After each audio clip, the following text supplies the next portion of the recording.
Hey, how you doing? This is John, and welcome to John's Longbox. It's clobbering time, everybody.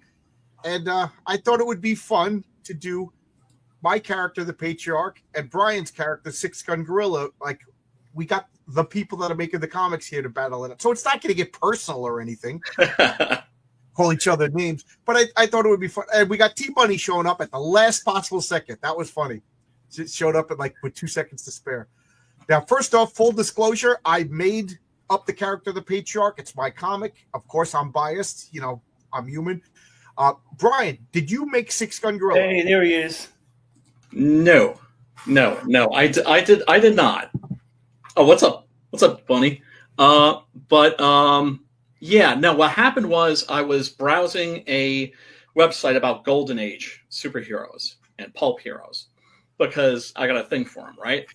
And I'm looking at all these names, very, very obscure characters, and I see one, and it slaps me in the face hard. Six Gun Gorilla. I'm just like, okay, I have to read this. I have to. Then I discovered that it had been out of print for, about 70 years or so? 70 years. And, yeah, because it was released, I think, in it's almost 1956, I think. It's very old, and there are only 2 copies of the story left in existence, and they were both under lock and key in a museum in England. And I remember very vividly, this never happens to me. I hopped in my car, I went for a drive to my favorite junk food place to console myself. I wasn't going to be able to read Six Gun Gorilla, right? And I have the Hawk the Slayer soundtrack. You guys ever seen Hawk the Slayer? Yeah. Dun, dun, dun. I'm listening to that and I'm like rocking out to it on the drive. And by the time I park, I had the entire saga. I had the entire story. Nice. And then that never happens. That never happens. And it's never happened again. I'll introduce Never again. Buddy in a second, but I just want to ask you one question. You said it's under lock and key in England. Is Six Gun Gorilla a British character? Yes. Or it is. Yes. It was a short story. Here's another interesting thing. They don't know who wrote it. Oh, maybe he wrote it himself. He's self-aware. Yeah. Well, let me introduce you. We got Marcus Kellegrew over here. How you doing, Marcus? I got a haircut. Yeah, me too. Yeah, I'm trying to send you that image, by the way. And T-Bunny, how you doing? Cooper, you're on mute. Unmute yourself. What's up? How you doing, Cooper? You still muted. Cooper's muted. I'm doing good. Well, he also might not have his mic plugged in. I've had that happen to me on occasion. Is this a trick question? Isn't the Patriarch Superman level? I will answer that question once we get started. That is a very good question. I remember everything. Because his power isn't what you think it is. Right. So anyway, it's clobbering time. I subscribe to the Jim Shooter, Jack Kirby, Stan Lee method that every video is somebody's first video. So if anybody had stumbled across this, we do this every Friday at 8:30 Eastern Standard Time. We take 1 or 2 characters and we pretend that we're little kids in the comic book store. Yeah. Spider-Man to beat up Batman, having fun like that. It's supposed to be fun. Nobody takes it seriously. Nobody gets their feelings hurt. And then we usually pick our champions. Well, we know who I'm going to pick. We know who Brian's going to pick. So Cooper. Well, you know. Oh, okay. Oh my God! Don't go making assumptions. Oh, I did. I assumed. I made an ass out of it. No. Because everybody has like their own theory, right? Like for instance, and like one of the greatest what ifs ever, right? What if Wolverine killed the Hulk? Right? He stabs him in the throat, and he's like, "Yeah, I thought that'd be a soft spot." Right? So, or what if he went in through his ear or through his eyeball? That's what's so much fun about these conversations and why you enjoyed them as a kid and you enjoy them more as an adult because you appreciate them, right? And how much fun they are. And how much they make you feel like a kid again. I don't know if Brian knows my rule, but either everybody gets prep time or nobody gets prep time. The whole prep time argument is, Batman could beat Galactus with prep time. Yeah, we'll soak in the thing. Yeah, so right. Yeah, it's got to be a match. Right. Like an organized, they need to be in the octagon. Right. So Cooper, let's see. First off, good to see you, Cooper. Cooper has his own channel, Telepathic Funny channel. Yes. Hello. You do the studies. You just did a character autopsy of Doc Savage. Yes, he is a Mary Sue. I didn't see the end of that. What was your conclusion for that? Coop? He's not a Mary Sue. He's just like the most amazing dude ever. He is a Right. He's not quite a Mary Sue because he does have some blind spots and he does have some weaknesses. But the weakness is pretty much that he's such a good guy he can't see people's badness until it's too late. His weakness is he's too perfect. So, his virtue. Yeah. The man of bronze. Yeah. So pretty much. I'm sorry, Cooper. I'll let you talk because I'm like a Doc Savage freak. I just finished the first novel. I enjoyed it. Is it great? Yeah, that moment in the beginning where like the sniper is like he's like looking for Doc, and he's just like he sees this bronze bust, right? And then it starts moving, and he realizes that that's Doc. I'm good at drawing a Doc Savage. So I've drawn Doc Savage. I'll be starting awesome the character. Yeah, So it really is a lot of fun. underutilized. All So- we got was that George Powell movie, which unfortunately left a lot to be desired. And to me, I'm baffled that there's never been another Doc Savage movie. That character is awesome. Didn't Ron Eli Doc Savage? Yeah, that was the. Well, they're trying to George make Powell. one with The Rock. Oh, that's and it. Yeah. I thought certainly that hope it Hogan's never great. happens. They can't make them now. Everybody goes and sees these characters. It's like the John Carter of Mars problem. Oh, they did that in Star Wars. Oh, they did that already, even though John Carter did it first. Right. Well, that's And why it's we've just never gotten kinda a good Doctor Doom, is because they're afraid that people are going to go, right. Doctor Doom? Wait, that's a ripoff of Darth Vader. Right. That's the same idea. Yeah. Mm-hmm. And now they can't put Darkseid in a movie because he's going to be ripped off of Thanos. Exactly. Yeah. Exactly. Right. Like people don't understand that. I mean, that was always one of the joyous things about Marvel and DC when I was a kid. Yeah. You know, these writers would hang out and they would steal from each other. Yeah. But they would like do it in a creative way. Oh, you got a speedster? I got a speedster. Right? Oh, you've got like a group of misfits? I've got a group of misfits. But then you've got the Doom Patrol and the X-Men are completely different. They're just kind of Well, like you know that springboarding Deathstroke off of guy? each other's ideas. That Deathstroke guy just completely ripped off Deadpool. You know that, right? Oh God. Yeah, that Oh, Deathstroke guy man. completely ripped off Deadpool. I mean, completely. Oh God. Yeah. It's really well look, the costume is basically kind Wade of Wilson instead of Wade Wilson. Come on now. What about Yeah, I know. what was the Well, also Deathstroke, the Terminator. I mean, like how many names does that one character have? they have that character by Ditko? I was Yeah. watching the Steve Yeah. Ditko thing yesterday with Mark Ditko Yeah. on the channel. And there was a character that Ditko came up with, and you know that Liefeld had to see that character. Which character? Oh, I'm trying to remember. I have to look it up. I'll figure it out. I Because forgot. I'm starting to realize that my favorite Ditko Yeah. character is Killjoy. No, that's the one. Killjoy. Killjoy is. That's it. Killjoy. Killjoy It's prophetic. It's awesome. is the one that Liefeld may have seen. And Killjoy. speaking of favorite characters, I got to show this. Here's a spoiler. Check this out. Oh, you're the worst. Oh yes, This is Count. spoiler. What was that cat's name? Count Dante. Dante. Yeah, Count- yeah. Count Dante. So this is Count Dante. this is going to be an ad. He's joined the Memphis King Fighting Society. You know, you too could learn the fighting styles of the Tennessee Dragon himself. Hey, there is a story about the king Fu. actually like coming to a guy's aid, a guy who was getting mugged in an alleyway, and he came to the rescue and did a little bit of his karate, and the guy didn't realize who it was until he saw it was like literally Elvis, and Well, he was doing Elvis kata. literally gave him on his watch stage. because that was the thing that Elvis would do. People would be like, "Man, that's a nice watch." You're like, "Oh, here, it's yours."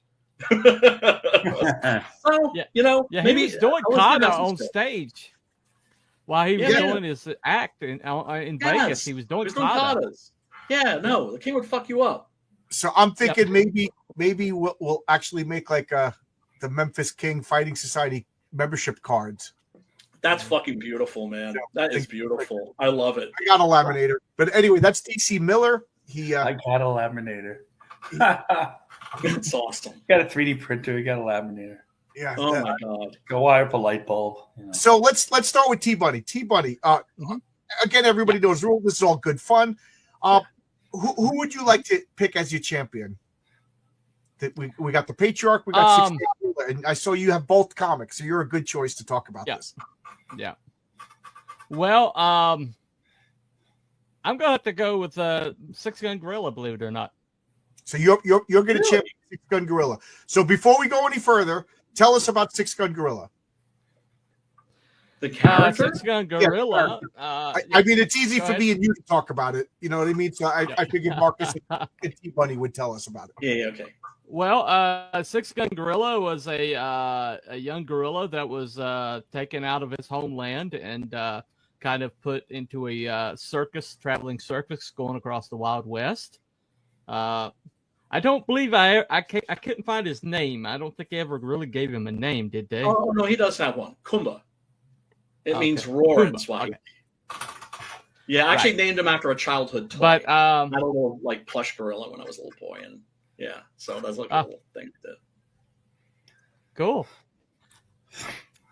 Well, one of the things that he was known for was oh, no problem. They taught him to shoot very accurately, and the guns that he was able to wield, because he's a big ass gorilla, were massive. They're like 50 caliber pistols, and more like howitzers. And so he was. There you go, howitzers, right? Howitzers, like literal howitzer cannons. Yeah. Oh yeah, if you've seen a 50 caliber pistol, I mean, those things are yeah. So this is like even bigger. Yeah. Right. It's like 250 cals. Yeah. Right. But he the only father he's ever known is the guy who was the master of the circus, and his daughter was like his sister, right? Mm-hmm. Mm-hmm. And he is murdered by this marauding group that was trying to get him to sell out to them, and he wouldn't. And so they came back, and while Kumba was trapped in the cage, they murdered everybody. And so he breaks out of that cage, and he goes on a, shall we say, revenge tour. The on this book here, the one I have. Yeah. Learn sign language. Yeah. Learn sign language. Right. And so he was pretty much cutting a bloody swath across the West, and became a legend in the, kind of in annals of history. But you got a gorilla. If you've ever seen what a gorilla is capable of physically, and have one that's carrying around 50 caliber pistols, if you ever see 50 caliber pistols, we're not talking about somebody that's not going to do some damage. Yeah. So, I mean, he shoots somebody and they pretty much were missing their chest. Right. They had specially forged guns for the exhibition that a normal person can't wield. Yep. The ones that, because if you've ever seen a gorilla's hands up close, they're massive. And of course, they're all muscle. 500 pounds. They could bench press a car easy. Yeah. They literally have the strength of 10 men. Yeah. Right? A chimpanzee could mess up a Oh yeah. And they're at least 3-4 times the size of a chimp. And chimpanzees mean too. Gorillas aren't always mean. What kind of gorilla is he? Oh, what kind of a gorilla is he? Okay, I think it's a mountain official version, or I should give you the secret version. Oh, I'm sorry. Was that directed to Cooper? Oh no. I just said I think he's like a mountain gorilla, maybe a silverback. Is that what they're called? Yes. Okay. And one of my alternate titles for this that I kind of copyrighted it under is Silverback. So if the Six Gun Gorilla name ever becomes an issue, I can just print it as Silverback and still call him Six Gun Gorilla in the book. But here's the thing. The whole concept really, and I'm surprised at how few people get this, which makes me happy, okay? But a handful full of people do get it. It's Tarzan in reverse. Yeah. Right. Oh, I that makes love me sense. some Right. Tarzan. Holy shit, do I love me some Tarzan. I read the first 2 Tarzan novels. They are surprisingly good. They're very good. They're The very first good. one is a page turner. It's exactly what you expect. The second one threw me for a loop because he's a French Foreign Legion spy. Yes, yes. I got to get to the third one now, see how that goes. But yes, I agree. This is I thought of that. This is Tarzan in reverse. They're not all great. You like I would cherry pick, right? Tarzan the Invincible is really good. Tarzan the Terrible, I think, is maybe one of the The goddess and then there's Callie one with Tarzan and times in each Considar. hand for 6-armed gorilla. There you go. But yeah, he's actually this is the secret. So only the people here watching on John's Longbox are going to know the secret. And everybody, I know I can promise you to keep your lips buttoned. He's not a gorilla. He's Manjani. Yeah. I figured that. He's Manjani. He's one of Tarzan's people. Oh, okay. Oh, Because the Manjani are described as being really intelligent apes. They're not gorillas. I was going to just ask you like that. them. I was going to ask you, is there a supernatural element or anything like that? Because he's obviously too smart for a gorilla. But I was wondering, is this just a conceit that we buy for the concept of the comic, or is there something that? But you just revealed it, so I didn't even get to. Yeah. I leave. Well, here's the thing. That's the sort of thing that, as a writer, you need to know. The audience doesn't need to know, but you need to know. And I left his origins vague on purpose, right? Where his sister Abigail is like, yeah, I mean, he's a gorilla, but evidently everything I've been able to find out about these creatures, they're not like him. They're not reading books. They're not blazing through Dickens, right? In the Bible, right? Because that's the other thing too, is that he's a Catholic. He's raised in the faith of his adopted father, right? Yeah. Professor Malloy.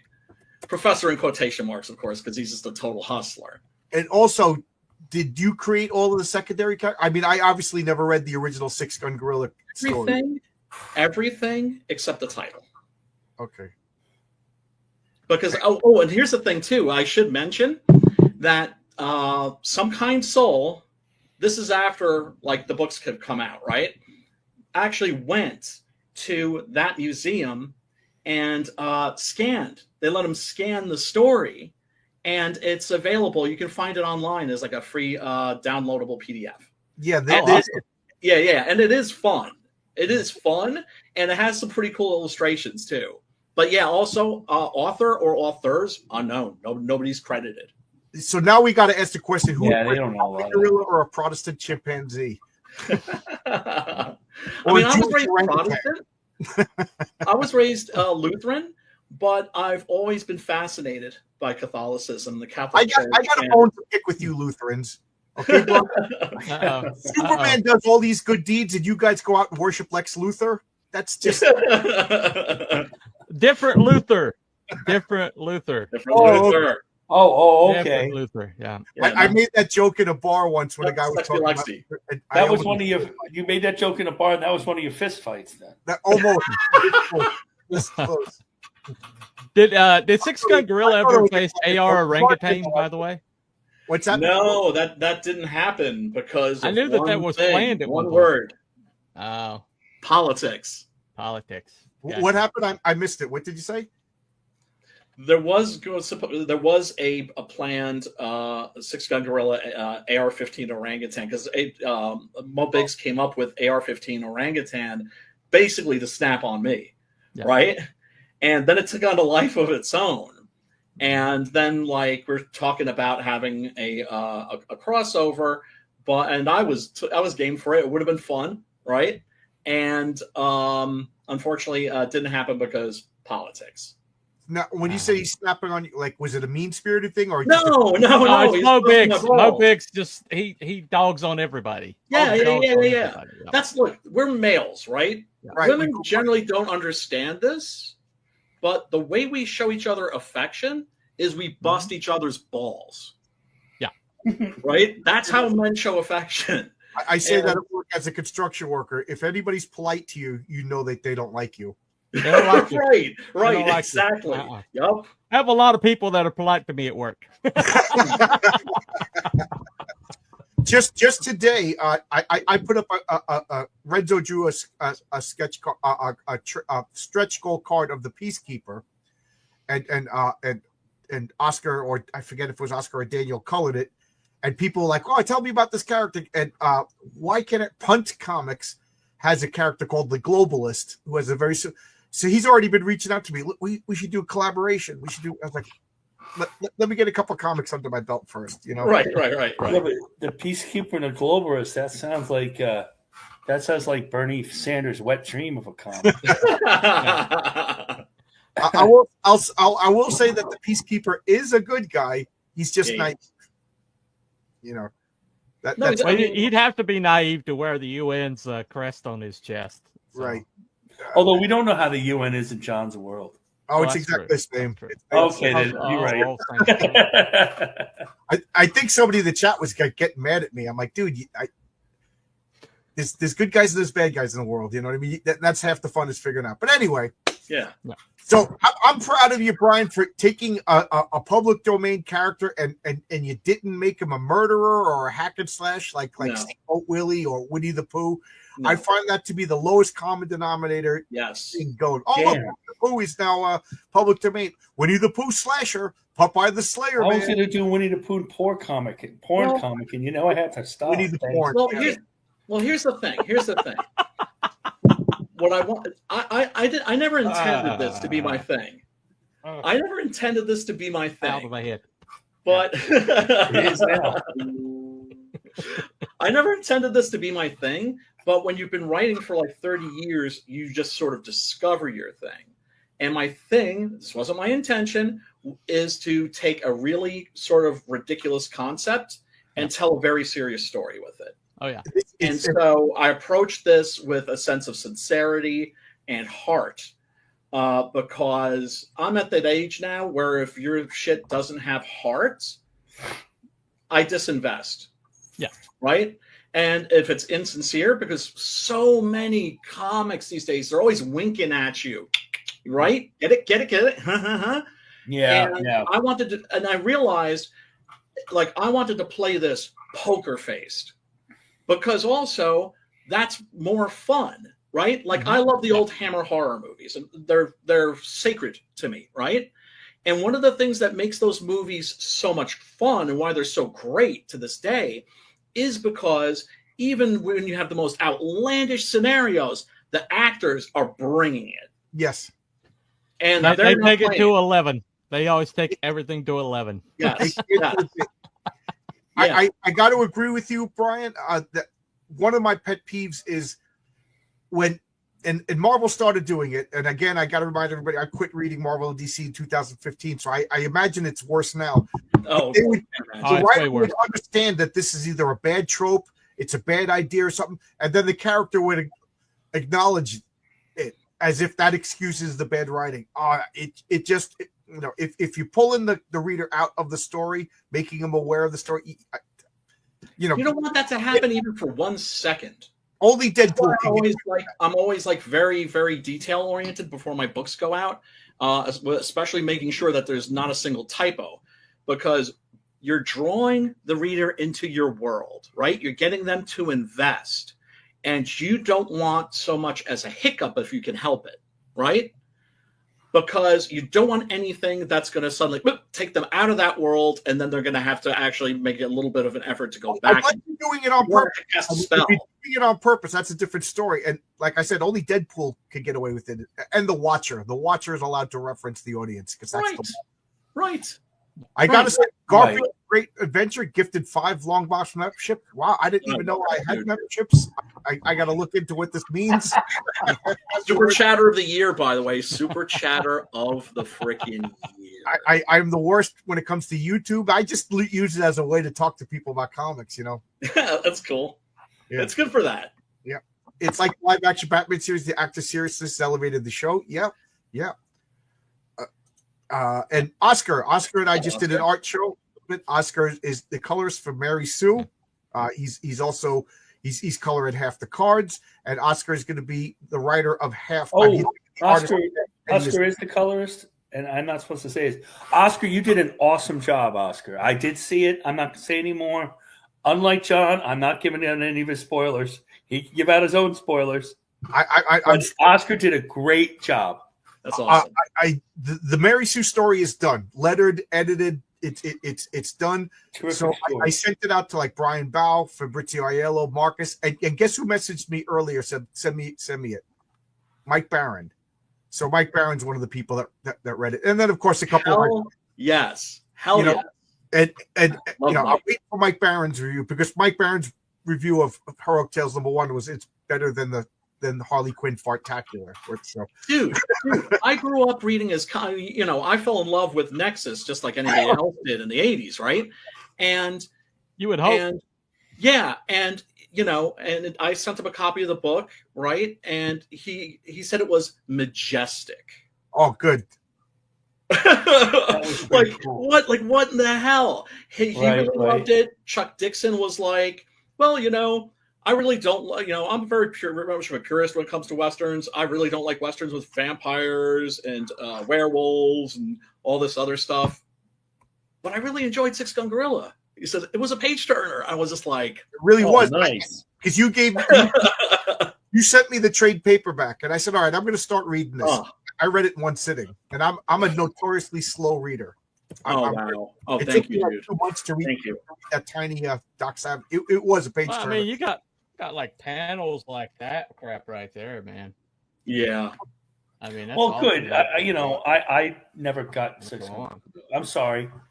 How dare you, sir? How dare you? But I like the idea that you let your artists do some big battles. I'm being the artist of the crew amongst all these evil writers. I feel put upon. Well, here's the thing: when I work with somebody, when I make comics, I embrace the collaborative nature of the medium, and I always, thank goodness, we're not confined to like 24 pages or 21 pages or whatever it is now, right? We can go as long as we want. And so, if the artist feels like a scene needs to breathe a little bit more, or if they want to just go off, right? Now, someone like Preston Acevedo, if I'm writing for him, I'm giving him cues like, this is your chance to go off. Here are the Jack Kirby double-page spreads and stuff like that. Right. But the rule that you need to have when you're a writer and you're working with artists is, number one, coolest idea always wins. If they have an idea that's better than yours, suck it up, right? Because all that matters in the end is the final product, not your freaking ego. Nobody gives a fuck. Well, I have a theory. It's a little controversial. I'm sorry, but my theory is that that artists writing off of a script from a writer wind up pushing themselves further than if they write their own script. Yes, I would agree with that. Because I think sometimes when you're working within confines, I learned this when I was in college. And, I was an English lit major, right? And I was studying Gothic literature and the Romantic poets and all that stuff. And I discovered, like, when I would experiment with poetry myself, I'm not a freaking poet by any stretch of the imagination, but I experimented with it, and I found that I worked better in verse, right? That the structure allowed me to be way more creative. At the same time, when I write a script, I write it, full script style, page 1, panel 1. But when I give it to the artist, I tell them, treat it Marvel style. It's exactly what I do. I was writing my first strip for the first Captain Courage story before we published the one. I was doing what the writer wanted, and it was good. People liked it. It was good comic, but it was all mid-level. I thought it was missing some drama and action. And then the next one I took it, I said, and he was fine with this. Yeah, I could treat his stuff plot style, but with dialogue. Yes. We work the exact same way. Yeah. Yeah. It just, because here's I'm not a competitive guy. I don't really have much of an ego. And to me, all I care about at the end of the day is the finished product. And I see the finished product as something outside of myself. Do you know what I'm saying? Right. And because it's a collaboration too. So I just want to make the best possible comic that I can make. And when I'm working with somebody else that has the same attitude, right? Because I mean, I had to rein in Preston like a little bit, right? Like, because he overdid it a little bit with the gore. He loves his gore, right? But I had to let him know, like, dude, like, this is more like PG-13, not like a hard R. Do you know what I'm saying? And, you know, had him remove an eyeball that was like literally sitting in the foreground of the panel, right? Oh, yeah. And then the severed toe. And he puts the severed toe. I was just like, bruh. I'm sorry. Please forgive me. Those need to go. But anything else? Renzo changed. I had it in the Mary Sue story that there's explosions and stuff like that, and her shirt got ripped off, but she was getting up, so you don't see anything. Right. But it was a little bit of spice. And Renzo said, "No, that's my girl," and he made it more like that didn't happen. Like he's like, "No, I saw that." He's like very protective of the character, you know. Oh. And I'm like, all right, it works. Yeah. But then he threw the Patriarch's wife like. Oh my God! We got to add soap bubbles. We got to do something. Yeah. I to do that. Well, Wait, when you posted the pencils of it, I'm Renzo like, doesn't often go more he modest. go full on at that Renzo point. doesn't often go more modest, you know. Right. That's why I thought it was funny. But he said he fell in love with the character. So yeah, well, I mean, look, you know, John, I'm happy to say, because here's the thing. I want all of my fellow creators to succeed. I really do. And especially when you have people that, you know, there are names in the chats or somebody that's just hasn't been actively making comics, taking a look at guys like me and the other indie fellas and going, hey, those dudes don't look too bright and they're making it happen. Why don't I throw my hat in the ring? Right? That's what I used to love about this space, is you used to see that all the time. And if I read something that I don't like, you know what I do? I just don't talk about it. Right. I mean, if I'm directly asked, I'm not going to lie. But the example that I always give is, and everybody gets what I'm saying, that there's a restaurant around the block from my house. It's terrible. Do you want to talk about it for 8 months, or do you want to move on? Yes. I don't. All I want to know is if my stuff is, because here's the thing. We put our work out there. And, first off, Brian, excellent beard, Brian. Got to give that beard recognition. The rest of your 6-gun gorilla orders, we're hoping to fulfill in, I'm hoping to say June. The last pages of the last book have been colored, and I think there's 2 more pages that need to be colored. And then there's, I think, 10 pages of lettering. That's not going to take very long. And we're going to be done. And there's also going to be a backup story. That's the thing. If a book is late, I like if, rather than tchotchkes and stuff, I like if the book is thicker. So there's like a 15-page backup Add more story. material. Yeah, I like the stories. I have a lot of cards. That's I don't know what to do with them. That's a good clobbering time. Tchotchkes or more story. People seem to like them, though. I mean, it's not, everybody gives out trading cards. I got piles of them, and I'm not even back a lot of books. I mean, I guess it seems like a lot to me, but compared to some, you know. Yeah, I got a short box literally filled with all of the swag. Yeah. Yeah, and by the way, here are the pages. Well, actually, these are the uncolored ones, but we do. The colors are almost finished. You know, and I feel terrible that my book is late. Peter. And you know, I'm going to take a financial drubbing fulfilling on this campaign, but that's just what you got to do. Yeah. First of all, if you have any sense of honor as a human, as a man, but also it's just like our backers are the people that literally make our dreams come true, right? We genuinely appreciate every single one of you. Absolutely. I could almost name every single one of my backers. But that's going to change, John. That's going to change, because I'm telling you, Heroic Tales 1 was really, really good. I really thoroughly enjoyed it. So I was happy for you. I forgot what I was. I got to sell mine on eBay if it gets big. So T Bunny told us about 6-gun gorilla. Marcus, do you want to tell us about the Patriarch? Yeah, the Patriarch is in Heroic Tales #1. He will also be in Heroic Tales #2. He is the I guess the lead character for Heroic Tales, although I think he may be overrun by some of these other characters, and he is the Superman of John's Longbox Comics universe. However, he doesn't really say he acts like the Superman, but is he really the Superman? And the big spoiler, and I hope everybody in the chat read this. Yeah. Heroic Tales #1 is that he has more psionic ability. He's closer to Jean Grey of the X-Men than he is a Superman. But he keeps himself in terrific condition, so it looks like he's a muscle guy and an athlete. Yeah. And he uses those powers to act like the Patriarch.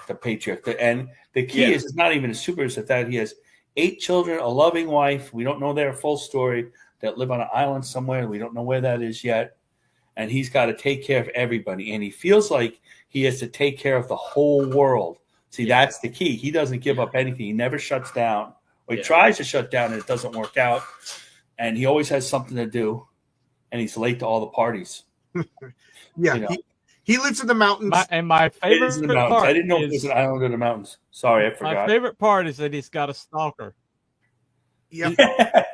Well, the fact that he's got makes a sense, right? stalker is just like a great. I mean, the handsome, it's like. I mean, it makes sense but I've never seen that happen in a comic before. But it makes perfect sense. I mean, he is stud buffing, and so once he gets saved by somebody, you've got to have that. He's the most respected hero in the universe. However, if he's not watching out, somebody can take a bat and smack him in the back of the head and knock him out. Right. He's got telekinesis. He's got to be on point all the time. Exactly. So he's got telekinesis. So bullets don't bounce off his chin, or off his chest. They hit this telekinetic shield. He grabs the kinetic energy, and sometimes he'll deflect them. When he's picking up the car, he's really telekinetically picking up. But I love that. He acts like Superman. He acts but like he's a powerful telekinetic, though. That right, is and he lifts himself up telekinetically, and then he could release his senses.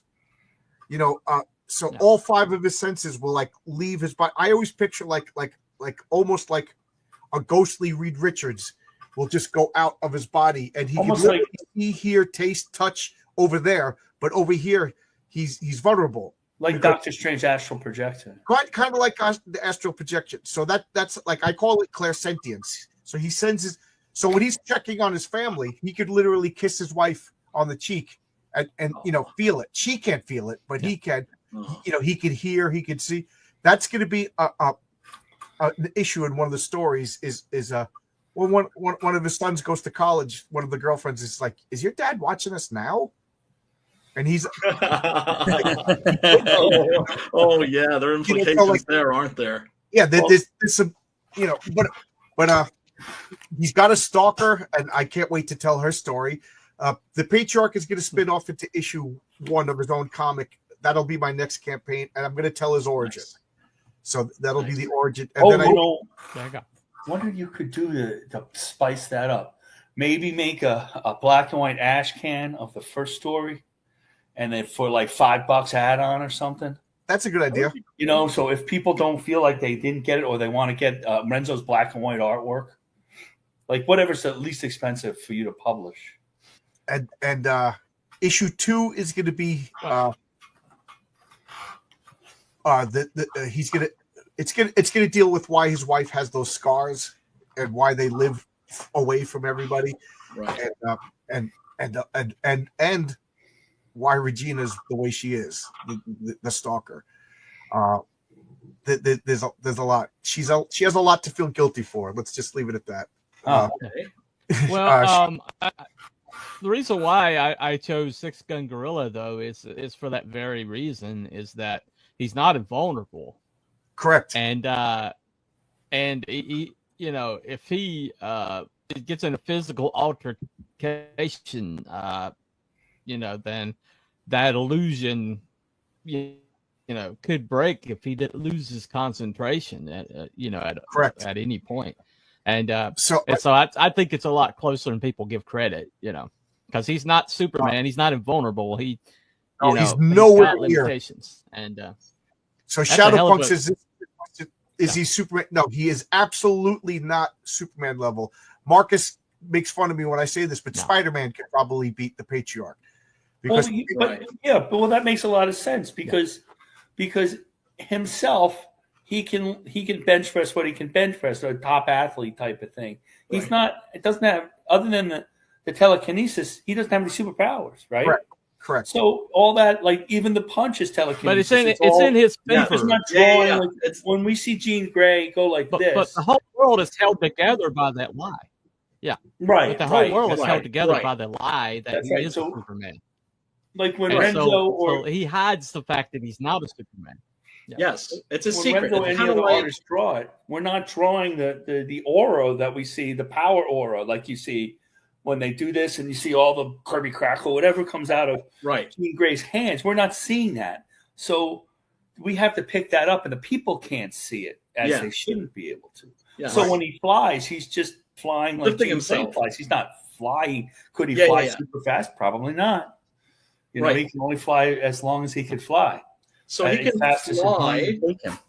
He could fly the way that the Hulk can, right? Which isn't really flying. He can just jump really far. No, he can't fly. He just like throws his hammer and hangs onto it. No, the Patriarch can fly like true flight. Like he could change directions and everything like that because he's telekinetically. He could lift himself and control like the Hulk.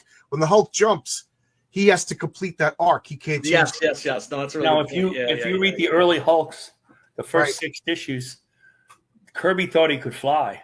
That's why he's like this the whole time, and and Stan Lee didn't want him to fly, and that's why in some issues he's like changing direction in the middle of the air, and like, how can he do that? Right. Because Kirby thought he could fly. Ditko did it once, and they thought there's one issue that they trashed that Larry Lieber saved. And he's flying all over the place, and he's obviously going up like Superman. And they would get the pages, and they would start drawing jump lines on. Oh, that's amazing! When I first read the Patriarch, I was a little worried that you had read my book before it came out, John, because Ironsides is very similar, but in his case, it's not telekinesis; it's gravity. But he looks like a Superman. But he has a similar issue in that his body's denser than normal human because of his higher gravity, and when he can lift things beyond his, it looks like Superman, but he's actually lowering the gravity in what he's lifting. Okay. And so it looks like he can lift incredible amounts. Oh, I see. That makes sense. Yeah, that's interesting. But it's similar to Patriarch. It's like light lass. But it's similar to Patriarch, Yeah, Chronicle. Yes, they do that in Chronicle. Oh, brilliant! Yeah, good Love call. That movie. See, I wanted to hearken to Superman. Beautiful. You know, I saw Superman is my favorite character. I wanted to hearken to him. I wanted to pay respect for Superman, but I wanted my character to be significantly different. And a couple of people said to me in the first page of Heroic Tales, the Patriarch lies to Boss Moxie about X-ray vision and stuff. Yeah. And I'm like, do you 3 guys, do you know why he did that? There's 2 main reasons why he intimidated Boss Moxie rather than crush him. Did you guys pick up on why? Well, my guess was that he was basically trying to put the fear of God into him and let him know, I see you, and you might be thinking you're doing shit that I'm not aware of, but I've got my eyes on you at all times. What do you think, Cooper? You're shaking your head. What do you think? I agree with that, but I think basically because to stop Moxie, he was going beyond his ability. He doesn't have super speed, and he would have to have super speed to get there. And so what he did was he basically faked his capacity to beat Moxie because he knew he couldn't get there in time. And well, he was there. He was standing right in front of him. So what he did was a combination of both. He's a dad. Dad doesn't come in and start beating right away. Dad tries to. A good father de-escalates the situation. So that's just going to be one of his things. So if you're like a super maniac, if you're a super maniac speedster, you're probably going to have the edge on the Patriarch because he's going to be like, hey, listen, Brian, calm down. You know, I don't think you know what I mean? Because Yeah. Kick open the door and start beating you. Second off, Boss Moxie has a 45 Thompson submachine gun that could fire how many bullets? The Patriarch probably concentrated. He could deflect all those bullets, but there's a chance that he could miss one. There's a chance that one could ricochet and hit somebody else. Exactly. So he figured the best thing was to do was to bluff this guy. And then if that didn't work, he was going to yank the gun out of his hand. Right. Because he's responsible, and the first responsibility that a man like that would have would be try to make sure nobody gets hurt. And if you notice, that's the first thing he did with Dr. Robug was he was like, Roland, you don't need to do this. Just, Yeah. Any martial artist will tell you, it's like, well, what should I do in a fight? And they'll be run. Yeah. Right. Practice ching, knock them down and then run. Right. My buddy was a black belt. And I was like, what's the best martial art? He goes, ching ching pow. I go, what's that? He goes, ching ching pow. I have a question. Can the Patriarch make other people see? Like, can he say there's 15 Patriarchs? I don't get the question. Well, like, can he do some projection of his own image? Can he telepathically create No, he can't telepathically influence what people see. He just moves shit with his mind. He can move, like when he's flying, he's just lifting himself up with his mind, right, and moving himself. Yeah, he can. Yeah, and there's a reason you'll see in the origin. He's a Marvel girl with pectoral muscles. Yeah. Right. So there was a George R.R. Martin character that this sort of reminded me of a little bit, called the Great and Powerful Turtle. This was in the the Wild Cards series of books. Remember, that's when they were doing shared world anthologies because people wouldn't buy books of short stories anymore. And so George R.R. Martin and a bunch of other authors, they created like this comic book universe. And because he had started out writing superhero stories when he was a kid. And weird. Right. And so the Great and Powerful Turtle was like, it was like this like almost kind of like Iron Man, where it was sort of this like turtle shaped thing, this shell that would move through the air and could grab and smash things, but nobody knew what was inside. And then what was inside was just some guy who was telekinetic and could just move things with his mind. So he just pick that thing up that he's inside of and just move it. How far can his telekinesis extend if it's not a spoiler? I could look on the card because I have all the stats on his card. I forgot about that. Yeah. Yeah, so did I. Because I put all my copy's not far. He could go almost half a mile because I used the rules in here. So I literally have all of his stats written down. Yeah.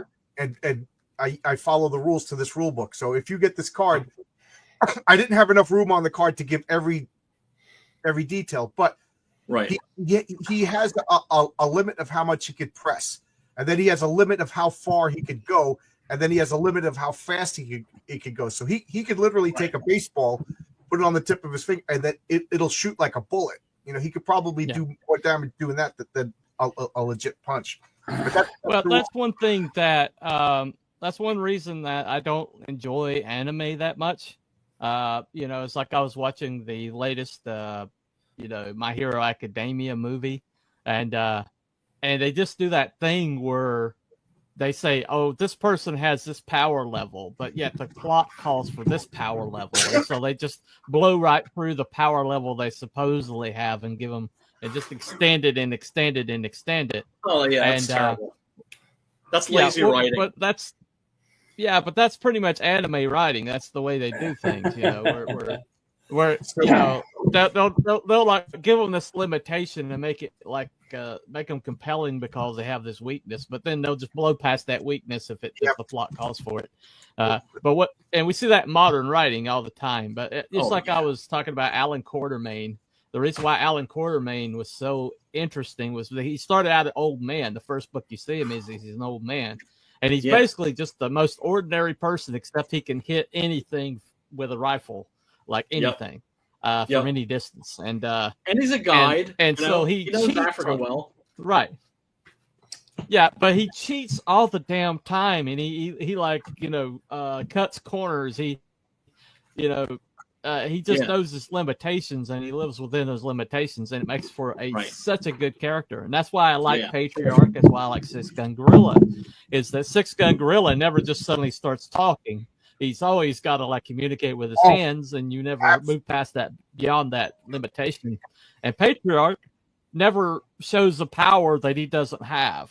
He fakes a lot, but when Roebug, when it comes down to it, and Roebug's about to win, he's got to show his real power. And Roebug gets an eyeball full, and he's like, "Oh crap, you're not really the guy you're pretending to be," and I got that knowledge now, and so now but the Patriarch, to win the battle, he had to actually show his hand.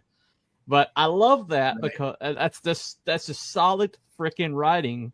Yeah, it is. Where they have his limitations, they have these, and you have to, they have to move, and succeed within these parameters. Yeah. Right. I do have. You're going to see in the Mary Sue story that there is a cheat mechanism, but it's a logical cheat mechanism, and you'll see when I'm doing it to boost their powers. But Roebug stumbled upon the absolute best way to defeat the Patriarch. A whole bunch of little things to keep him all distracted. over. Yep. Right. You know what I mean? So Patriarch. I don't know if I succeeded or not, but he was kind of panicking, and that's why he revealed his hand. You'll see in his origin why he behaves the way he does. There's a reason why he acts like super strongman rather than Mr. Telekinesis. Well, he's a very well-lived. He's a very well. You can tell that the character, even though we only get a peek at him, is the world feels lived in, and he feels like a character with the history. And you're just giving us little bits and pieces. You're feeding us information piecemeal. Thank you. Well, the Stalker. I mean, it's just a freaking grace note, because it's like, there's a whole history there that's revealed. It's like, he's got a freaking stalker. Where does this chick come from? Why do they know each other so well? Why is he like sighing like he feels pain that this woman is so into him, and he can't return it. And it's like there's so much history there, and that's what good freaking writers do. Thank you. Master rips my soul out every time I read it, because the writing is so damn good. Did you guys feel any tension when he went home with the lipstick on? Yes. Oh, yes. Yeah. Although, does his wife really not believe him? Well, here's the thing. You know that if there was a Superman, like every woman in the world would. I mean, Superman. Right. Right? So he'd have like a lot of female fans, a lot of male fans too, right? He'd have a lot of people really into him because he's Superman, right? So he's super good looking, he's super powerful, and he's super virtuous. Right? So it's like, oh my God, like, the guy could get more poon than a toilet seat if he wanted to. But of course, he's in love with playing. Did you notice the redheaded girl? She was like that. She swooned when the Patriarch. Yeah. That would be happening. As much as like we hate all like the woke crap that they put into the movies, I thought that at the end of Man of Steel, they missed a really golden opportunity for a great joke, right? Remember where the general's standing there, and like there's a private and this young Hispanic lady, and she's like blushing, and he looks and he's like, what's up? And she goes, I just think he's really cute. And how great would it have been if suddenly the general just like looked off into the distance and went, yeah. That's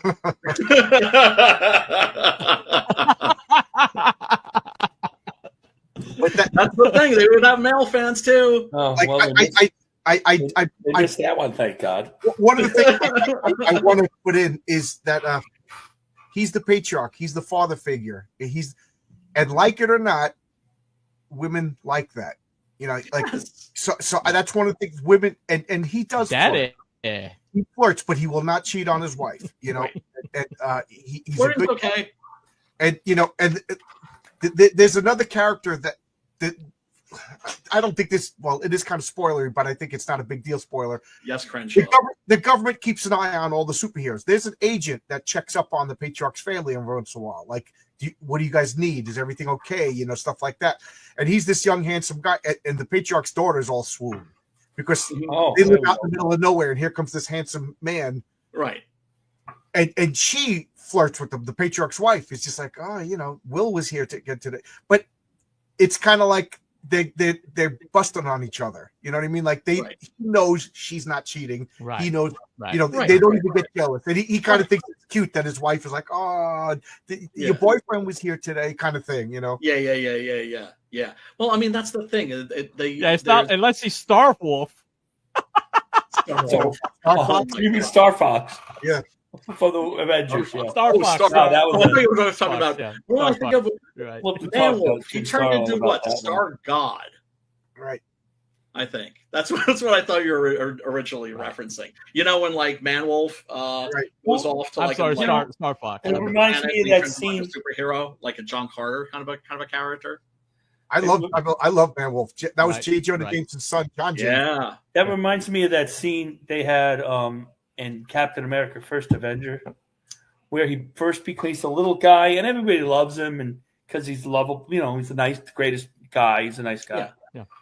Right. And you know, Peggy is there, and she doesn't think, you know, she really likes him, but he's just a skinny little dude. Yeah. And then when he gets really big, you know, Chris Evans, and she touches his chest and gasps. Yeah. That was real. That was not in the script.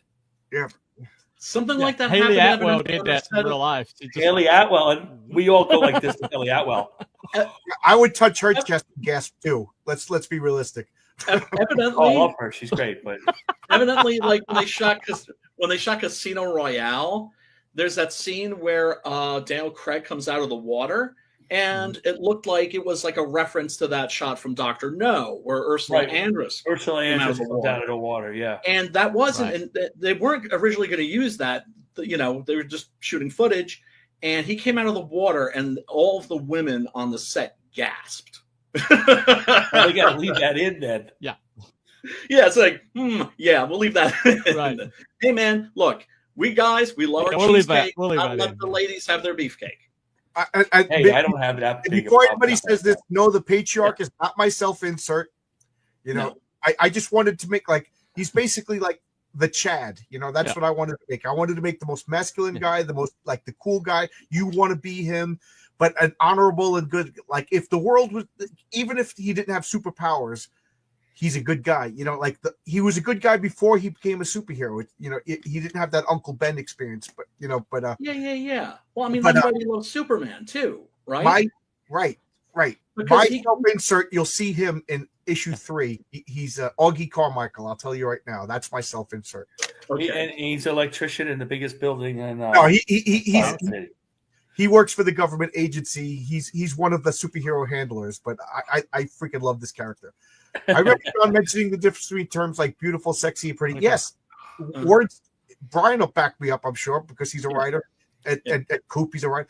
There are words that mean the same thing, but they have different connotations. Oh, cute is different than hot.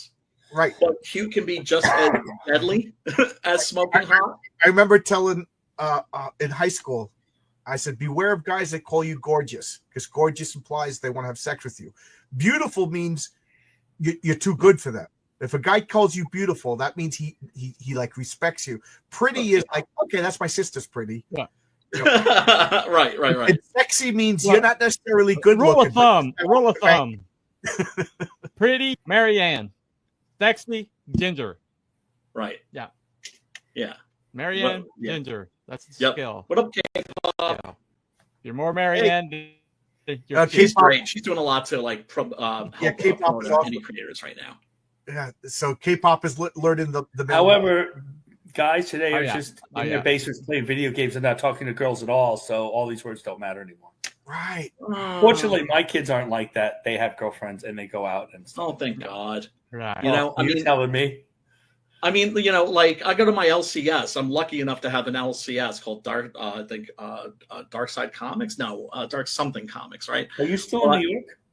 But what's great is, you know, one of the ways they survive is they have game nights, right? And they sell a lot of Warhammer stuff. Mm-hmm. And the kids come in there and they are social cripples, right? Which I was when I was a kid, right? But these kids have got it like even worse. But then I'm saying, like, okay, it's like, yeah, they're at that age. I'm sure these guys are terrified of girls, terrified, like I was at that age. But they're interacting, they're getting out of the house, they're making friendships and everything. You know, I always thought that the best term I ever heard used to refer to LCSs is nerd churches, right? Because a church isn't just a place of worship, it's also a community center. Well, you have to get the kids out. Like, yeah, and evidently John put a chapel in his basement. I want to bring up what some person said over here. Some person, you're so close, but you missed it. It's got to be Six Gun Gorilla versus Octopus Indian. Octopus Cowboy, by the way, Jason Orpheus, fantastic book. Fantastic. Oh, it's a real thing? I stand corrected. Yeah. He came out with that, like, I don't know, a year or two, I think, after I came out with Six Gun. And I was just like, oh, like, seems like he was inspired by what I did, but he very much was doing his own thing with it. And one of the things that blew my mind was how good he was when it came to historical accuracy. And that's why I hired him to write this backup story, because I knew if I just, you know, like, there's a scene where the dandy, that's who the character is, gets a present from his uncle who's just come back from the New World, from America, and it's a cult peacemaker, right? So when I ask for a cult peacemaker, he gives me a cult peacemaker. Yeah, because, I mean, artists, sorry guys, a lot of you are lazy mofos, and you won't do your homework. It drives me crazy. But, you know, if you do a little bit of research. Garfield says it's really hikikomori. Oh my God. Hikikoris don't even leave their bedroom sometimes. Yeah, I read somewhere that there's Japan says that what they have, they call it the 50-80 problem, where they have 80-year-old parents taking care of their 50-year-old kids, and the parents are going to be dead.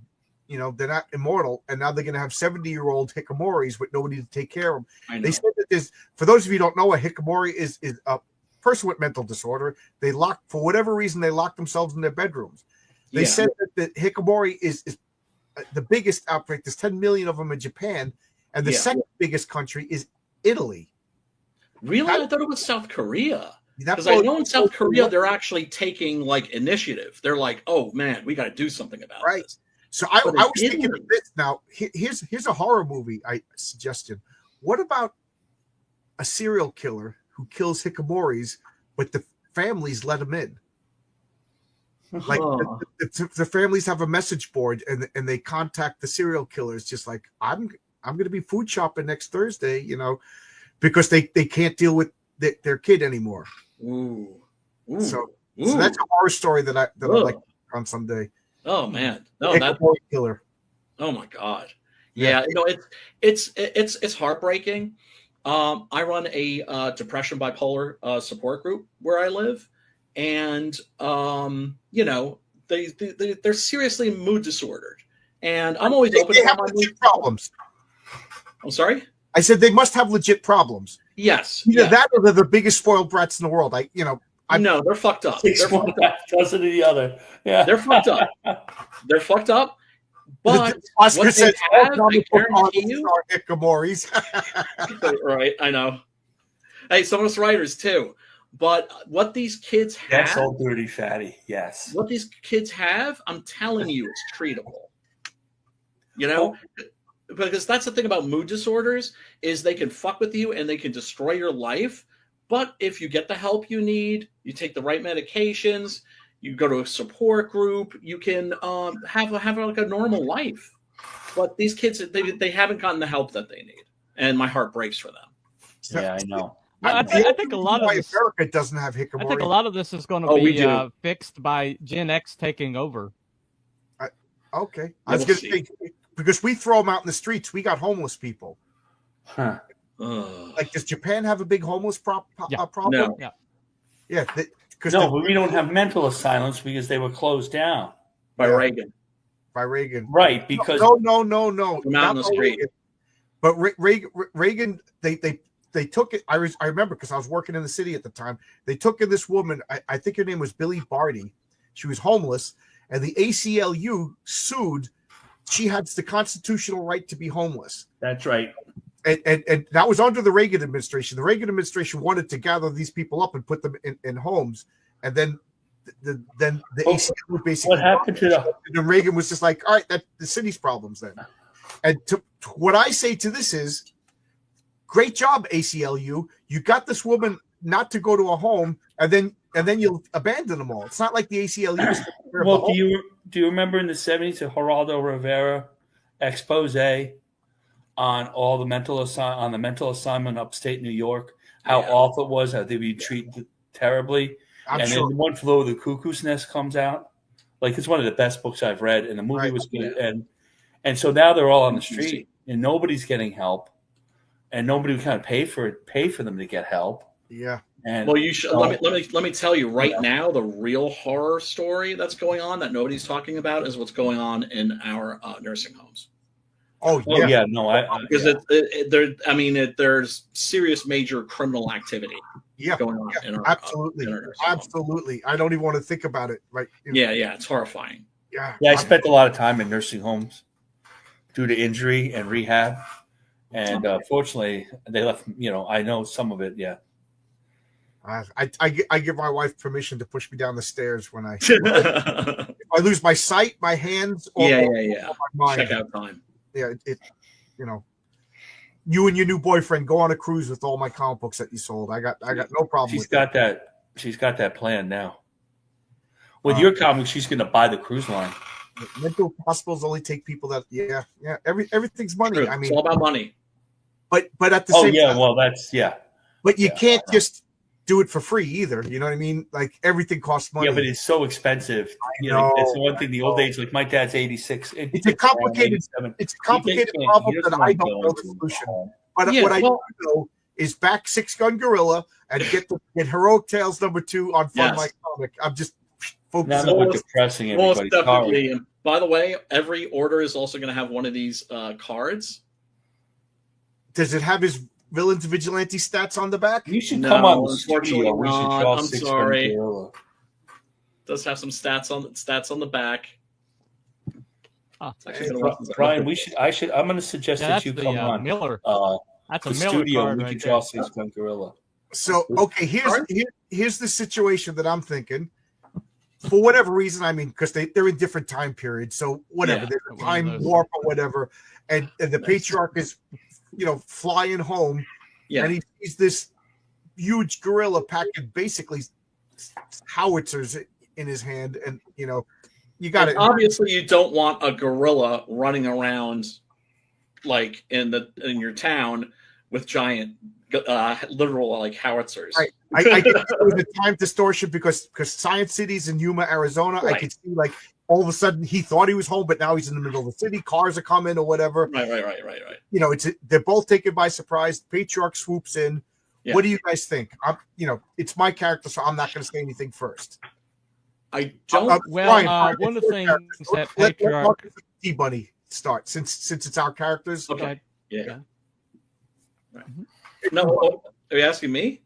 No, I say me and you will be quiet at first because it's our characters. Okay, yeah, okay. Yeah, that makes sense. Insight. All right. What do you think, Cooper? The reason I picked Six Gun Gorilla is because dirty bastard. One thing that Patriarch has a weakness is in physical,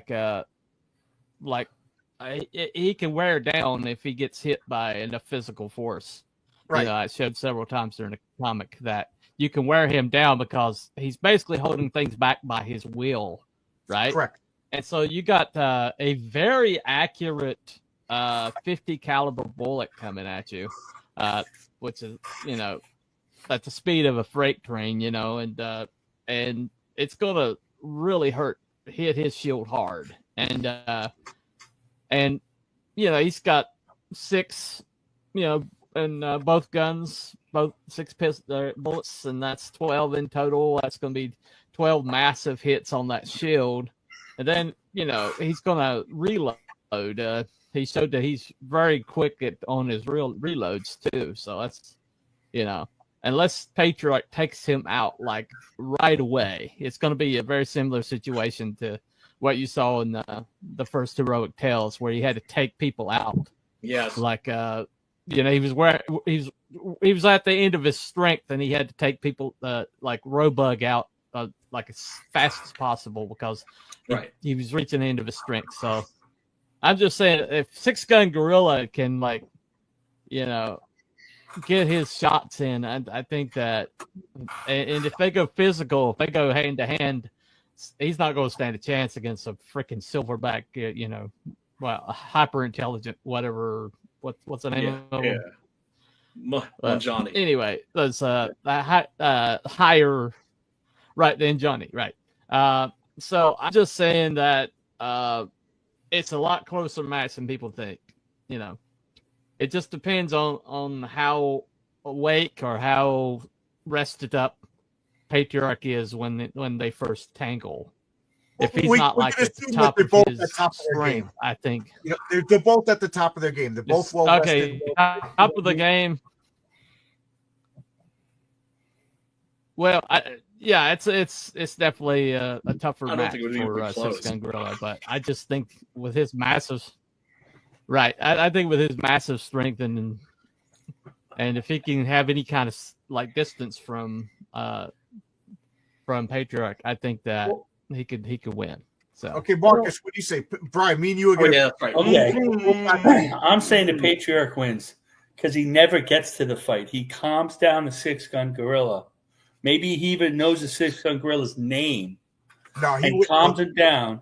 Even if you bring music into, because music soothes Savage Beast, the soul of the savage beast, right? But no, he does what he wants to do first is not get into the fight and explain what's going on and calm before it gets to that point. Yeah. So I think he wins because he doesn't fight him. He calms 6-gun Gorilla down. Basically, he's 6-gun Gorilla's a hero. He's a hero, and they kind of, It's funny because whatever that dialogue has to be. I made a big point about saying how he doesn't come out swinging, and then That's why I think that. Brian, what do you think? That's in the back, Brian. Brian, that's a huge cat, by the way. That's my buddy Simon. Who keeps me sane. I don't even think it would be close. I think that the Patriarch wins like very quickly because he can take those guns out of Kumba's hands, right? Or he could just levitate him, right? And also, then of course, there's a question of his telekinetic shield. Yeah. We're talking about literal howitzer rounds. Like how the howitzer cannons that they were using in the Civil War, basically those, but as handguns, right? So those are going to pack boom, boom, boom, especially if he keeps hitting the same spot. But I think the only chance that 6-gun would have would be if basically the Patriarch didn't understand that he was dealing with an intelligent ape, right? Because he would probably just see him and just think of that, oh shit, it's a gorilla. I don't want him to get hurt. Right? He must have escaped from a zoo or something. Let me, swoop down, grab him, take him back to whatever zoo he came from. Right? And then if 6-gun could, take advantage of that, he might have a shot. But if he goes in knowing what he's dealing with, no. Because telekinesis is the second coolest superpower, I think. My favorite is like the Taskmaster's power. If I could have any superpower, that would be it. I watch a Bruce Lee movie. Now I can do kung fu. Right? Coolest superpower ever, and the most useful. But telekinesis is a close second. I think telekinesis is probably the most useful power. Yes. And the second most useful would probably be teleportation. teleportation would definitely, intangibility would be useful. Flying, useless unless you have some kind of protection, right? You'd fly into a fucking goose and take your ass right out, right? You'd have to be really, really careful. You'd need flying by itself is like not only useless, it's dangerous. Like, you need to die. Flies, you know what I mean? So to keep himself but I got to agree. You know, it's funny. He's my character, and I didn't even think of that. He would de-escalate. That would be. That's what I thought he would do. And that's like, right before want a banana? Do you want a banana? You know, he like put the guns down. You're gonna hurt yourself. Do you want a banana? Now let's just say he doesn't do that. Yes. The 6-gun gorilla, I think, would pull off a couple of good shots. I think the Patriarch would be like, "Oh my God, this isn't. I can't take this too long." Oh, he'd give him a run for his money for sure. And I think he would just, you know, is anybody looking?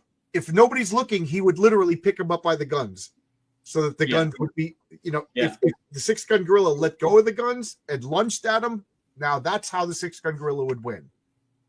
Because but then how does he get through that shield? Because he have the shield up while he's manipulating other things. But he has to concentrate on everything. So if he's right on lifting up the guns, he's not concentrating that much on the shield. If it goes hand to hand, here's the thing. Right, because Patriarch doesn't have any intrinsic bodily powers. It's all an extension of his mind and his will. Right. Whereas a gorilla, it's literally 500 to 600 pounds of pure fucking muscle. As it happens, they're peaceful, right? Like evidently, because of course, you know, I'm like Chuck Dixon in the sense that when I do research, when I'm writing a comic, I do my fucking research. Right. If I have an Aztec character, right, it's like an Aztec vampire, even though I know I'm not going to need 99.9% of what I read, I'm going to read 2 or 3 books about the Aztecs, right? But shit, what was my point? That you know how strong the gorilla is. So the gorillas are, I mean, the Patriarch is ridiculously powerful. They can't fight a gorilla. Dude, there's one case. I always used to say there's not a single recorded incident of a gorilla killing a man. Is that right? I discovered is not true. There was a guy in Africa who evidently ran into like a silverback, right? And caught it by surprise. And it's kind of like, you know, when you go hiking, you know, like there's bears out here, right? So what do? You make a lot of noise, because if they hear you coming, they're gone. You just don't want to, like, especially like the bigger bears. We got the small brown ones out here. They're cute, right? But if like a grizzly bear or some shit like that, yeah, you just want to know if you catch them by surprise, then they'll go after you. And evidently, this gorilla did go after this guy, and his head was a good distance from its body. Yeah. So that gorilla could, I mean, basically just popped his head off like a fucking champagne cork. Right? They're that powerful. They're that strong.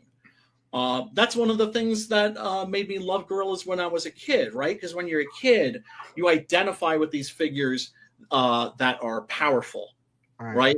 That's why you love the Hulk. That's why you love Superman. That's why, I loved King Kong. And, you know, I mean, anybody who reads 6-Gun Gorilla is going to understand very quickly that as a boy and as a man, the original King Kong. It's Coco with cannons. Very close to my heart. Yeah. Very close to my heart. So I think that I'm glad we kind of agree, because having telekinesis and the ability to fly is a huge advantage. Huge. Now the Patriarch normally gets in close to mimic superpowers, but I think if he saw a gorilla fighting with guns, he would know. You know, he would literally just raise his hand and lift. He would lift the guns. Now whether or not the 6-Gun Gorilla would let go of the guns, you know, right. That's a difference. Or maybe he could even like use like this and just keep them in the air. Like I always thought, like Well, how about this? How about if he grabs Six Gun's hands? Because that's kind of like when you think of telekinesis, you think of like hitting somebody that's with a telekinetic fist, right? You're picking something up. It makes you like in your head, it would be all about hands. That's how you would imagine. Like if telekinesis were visible, they'd be hands. Right. Right. And so if he just grabbed him by his fists and just, didn't let him take his hands off the guns and just squeezed them together, right, and then lifted them up, he'd be helpless. Right. And he could just pick him up and throw him, into a lake or something like that. Because, he'd want to not, he would, Patriarch would not want to hurt. Right. Now, that's what I was going to say. Now let's do the original scenario that Coop brought up. Yeah. He shows up and he's like, do I have is there a banana? Why is this dumb animal doing? Because that's what he would do. Yes. How would that work? How would Six Gun react to that? Oh, he'd be reasonable. You'd have to assume, right? Because they're fighting. That's the thing. Thor versus the Hulk is not a plot, right? It's an idea, right?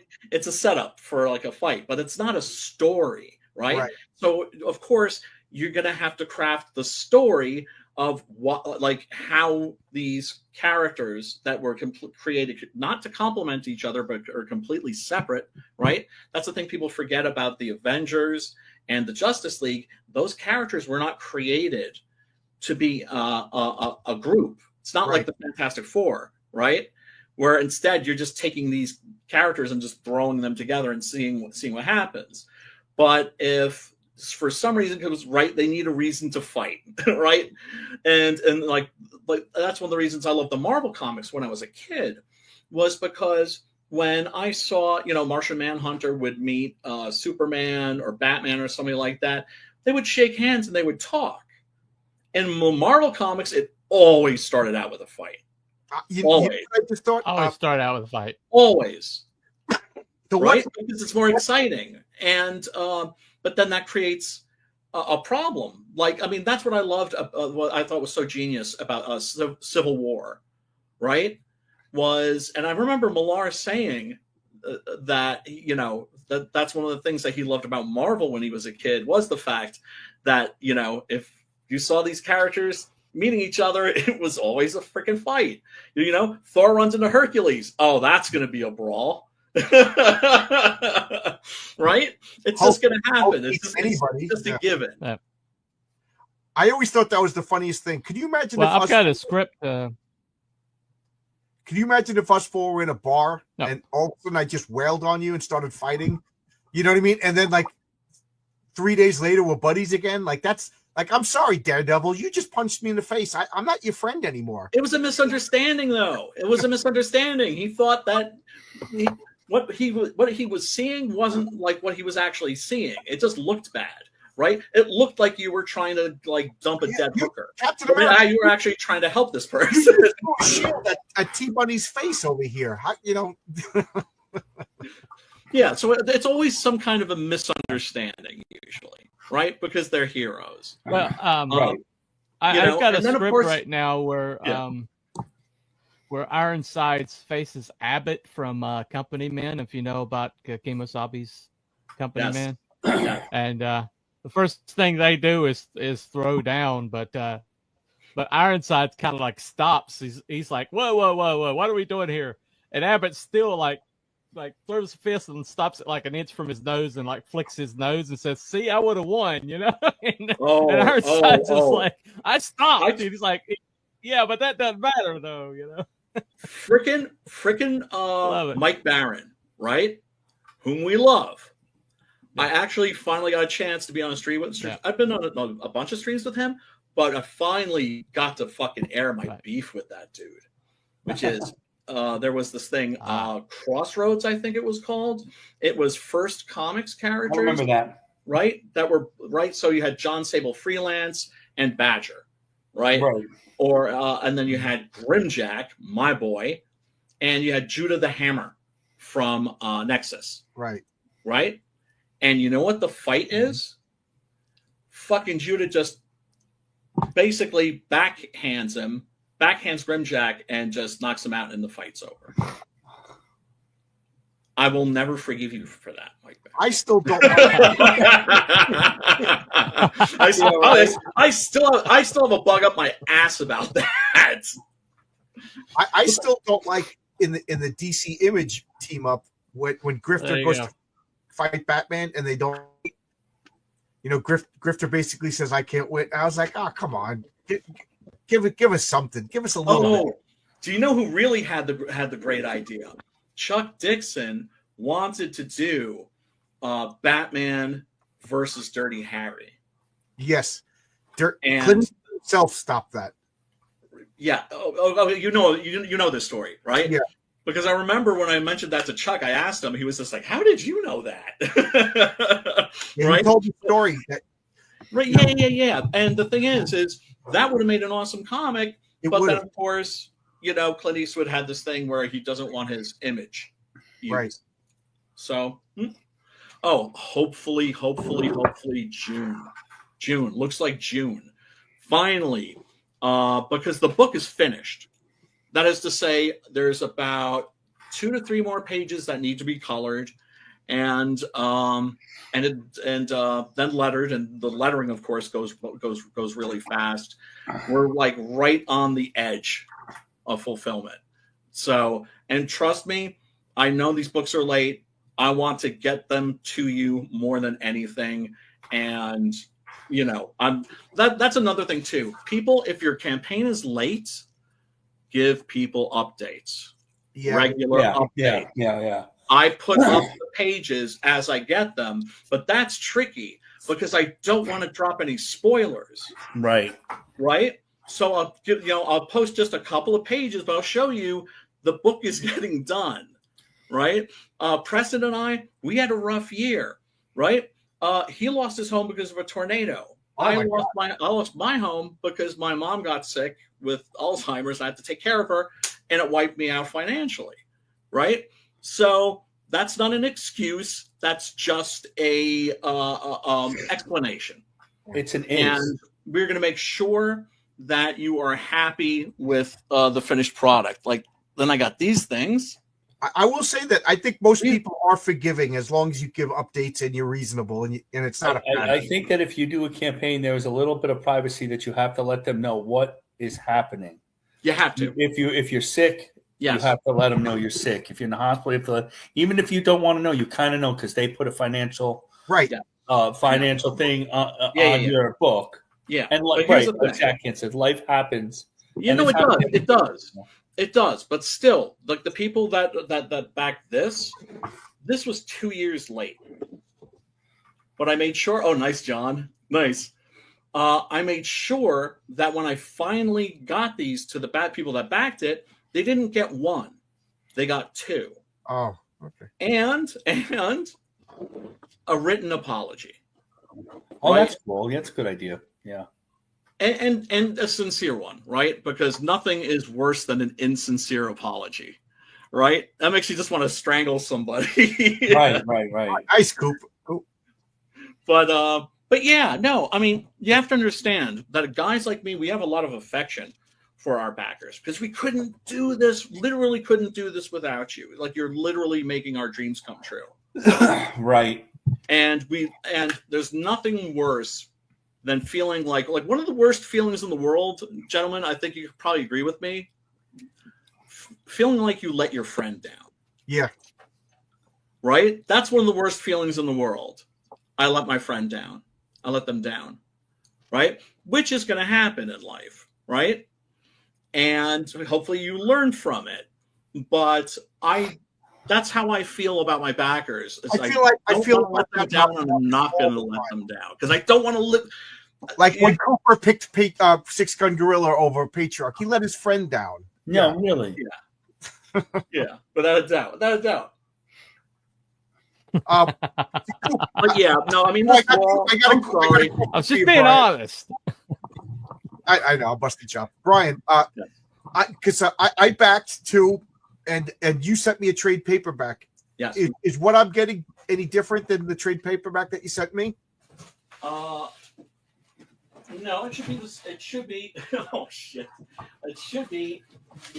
I just got a box of these.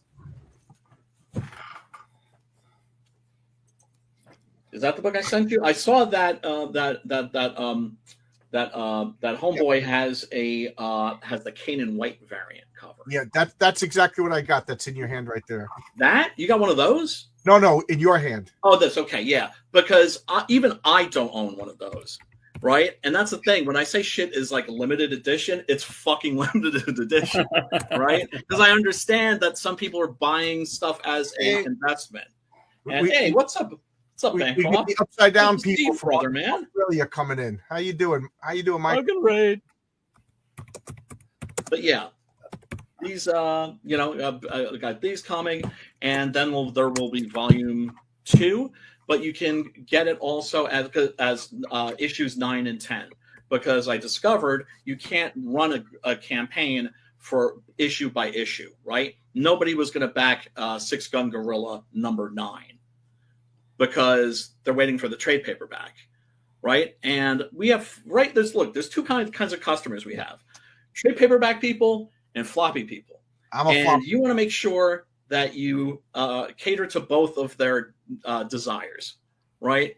I also do a digital tier because some people, shocker, don't want to pay $28, $30 for shipping and handling because they live on like the other side of the world. And and it's great that it's beautiful that we can reach people literally around the world so easily. But at the same time, our bread and butter, the people that that back our books, they're book people. They cost me $12 to mail some to Florida. Okay, Logic's got a touchy question, and sure. I'll ask everybody: how long should people wait for a crowdfunding comic? A year, 2 years, 3 years, 5 years? Honest question, not trying to start. Yeah, I don't. No. You're good. That's a really good question. I will say, like, if when you're launching and it's your first time, I didn't understand how unprepared I was. I'm amazed that it came out. My comic was 3 weeks late, at mostly because I was on schedule until I wasn't. I like to think I was transparent, and nobody complained. I make the biggest deal out of it. I don't think anybody really knows 3 weeks. If I stopped talking, I would forget. 3 weeks doesn't even count. If it's not even a full month, if you're late, like not even a full month, I'm sorry, that doesn't even count, bro. But doesn't count. I'm pretty forgiving, but to tell you the truth, the answer is: how are you handling your lateness? Like, I think that's it. That's it. Dropping updates, regular fucking updates. I backed the comic. I know what you're talking about. I backed the comic. It was called The Magician, and I backed it way before Cyberfrog, and I haven't seen an update. I haven't even seen this person online. I don't know if this person even exists on this planet Earth anymore. They're not serious. Yeah. They're not serious creators. They're con artists, scam artists. They made a quick buck and they split with it. And they're also, and I understand that temptation when you've got like, oh my God, like I just got $20,000. I should lay this down on the mortgage. I should save my house. Yeah. Guess what? No one will ever trust you again. Right. No one will ever trust you again. And I'm in it to freaking win it. This is because the thing about our books is that ours are made with sincerity and passion. And that's something that you're never going to get from the mainstream. And a lack of funds. I'm happy that Japanese comics are doing great. And a lack of funds. Yeah, well, I mean, look, and right now, things are tough, yo. People do not have money. Yeah, Critias. Yeah, exactly. Right. Then there's somebody else. I think was it Detective Dead? Was that his book? Never heard of it.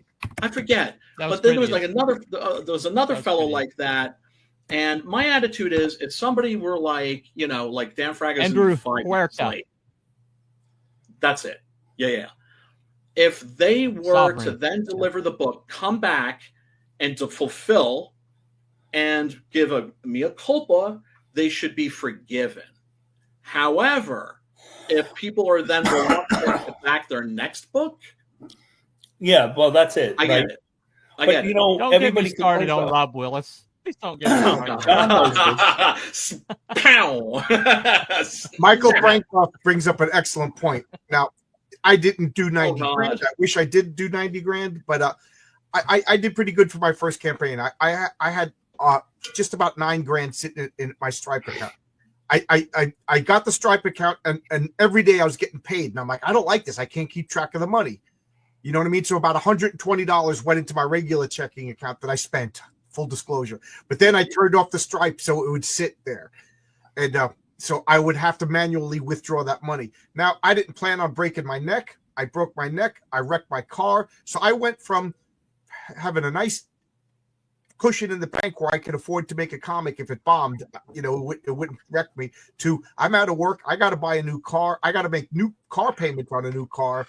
And, you know, and then I took money out of my 401k to pay my mortgage, and then I got hit with taxes on that, like an idiot. Right? Yeah, I've done that. But I never touched that money because that wasn't my money. That was your money. Not until, to be honest, I still haven't touched it. I took out what I needed. Anything left over is rolled out. You know what I mean? So that comic is paid for the next comic. Now, exactly. That's how we do it. Games, I mean, if I had 90 grand, man, I got to say that temptation would be there. So Michael, you can spend the interest. Yeah. But I again, people know who I'm talking about, but I'm not going to mention names. I saw a guy go, I just made $35,000. Thank you. And he's holding up a brand new Xbox on Twitter. Oh, I don't know who that is. And I said, I bit my, and I said, you shouldn't be doing that. You shouldn't be doing that. I'm not saying you're doing anything wrong, but the appearance of impropriety is bad. You know, so, and then I noped out. I don't know if that itched my guts or whatever, but like you can't do it. Look, and you know what?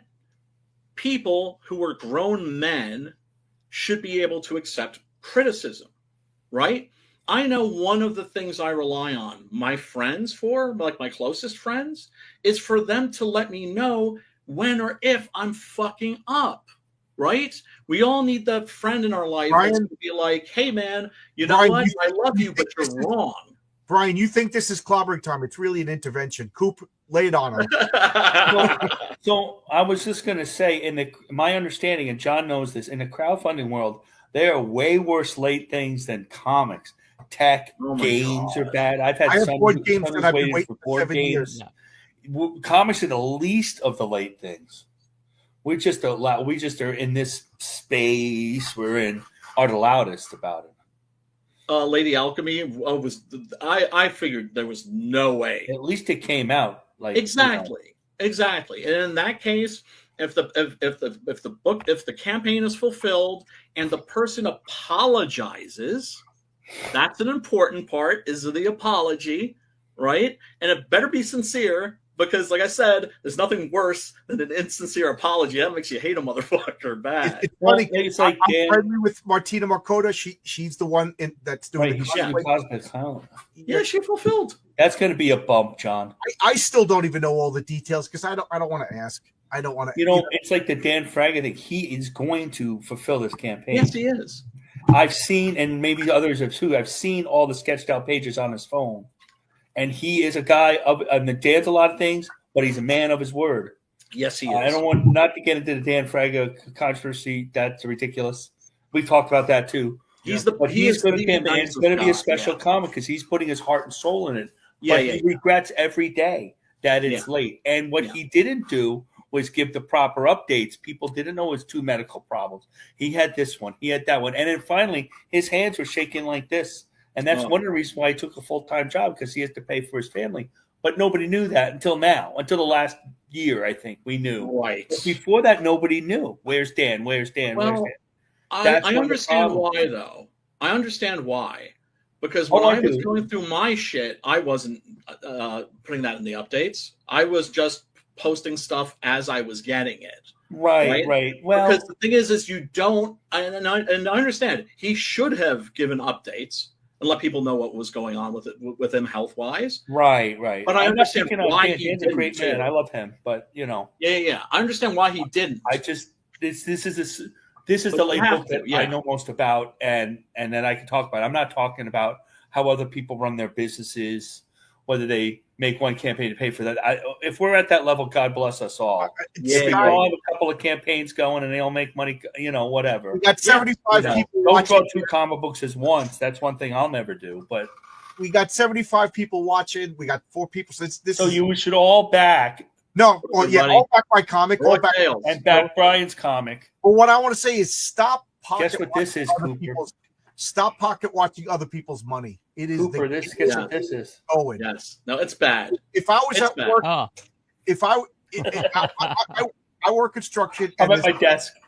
There's guys that will go to other jobs for weekend work, and if I said to him, "Hey, Marcus, did you go to that job and you work 12 hours?" That's an insult. Yeah. Marcus would be like, "You don't watch my money. That's none of your effing business." So that's right. I'm not criticizing anybody else's business. That's their thing. Now, I will say that I watch other people's campaigns because I'm like, oh, my book is kind of similar to that. I kind of use it as a gauge. That's a story. But if I'm sitting there going, oh, Cooper did this much money and Cooper did this you can learn something. It's taking 4 months. Yes. That is the gayest thing going. Watch yourself compete with yourself. Nobody is watching my campaign for money. You know what I'm saying. Mine either. But here's the thing. We learn from each other, right? And that's what I loved about this community like 3-4 years ago, was that you had people, we were all learning together, and we were learning from each other's successes, but more importantly, we were also learning from each other's blunders, right? Like I would do certain things, right? To like, for instance, I was like, let me throw my campaign for the first 6 gun. Let me do that on Kickstarter, but not advertise it, and just see how much it does just from people scrolling and stumbling across it. And I made about like $2 or $3 grand that way. Oh, okay, it's clearly worth going on Kickstarter, right? Even though there's certain people that are going to try to blacklist you for doing so, right? And and then I tried Zoop, and that ended up being a fucking disaster. So you spun my comic. What was that? He said, "Fund my comic." Oh yeah, no fun. Yeah, I will say this: I made a pretty bad tactical error with my campaign. I launched on Fund My Comic, and I had the Pat Broderick cover. Okay, so if you wanted that, you got the Renzo cover, you got the Patrick, and then you paid $10 shipping. Then I went on Kickstarter and I had the Michael T. Gilbert cover. You wanted that, you paid $10 shipping. And then on Indiegogo, I did the Mike Gustovich cover. And if you wanted that, you paid it. So I'm asking you to pay $30 shipping, when if I did it all at once, it would have been $10 shipping. So I'm not doing that again. I made that mistake. I kind of learned.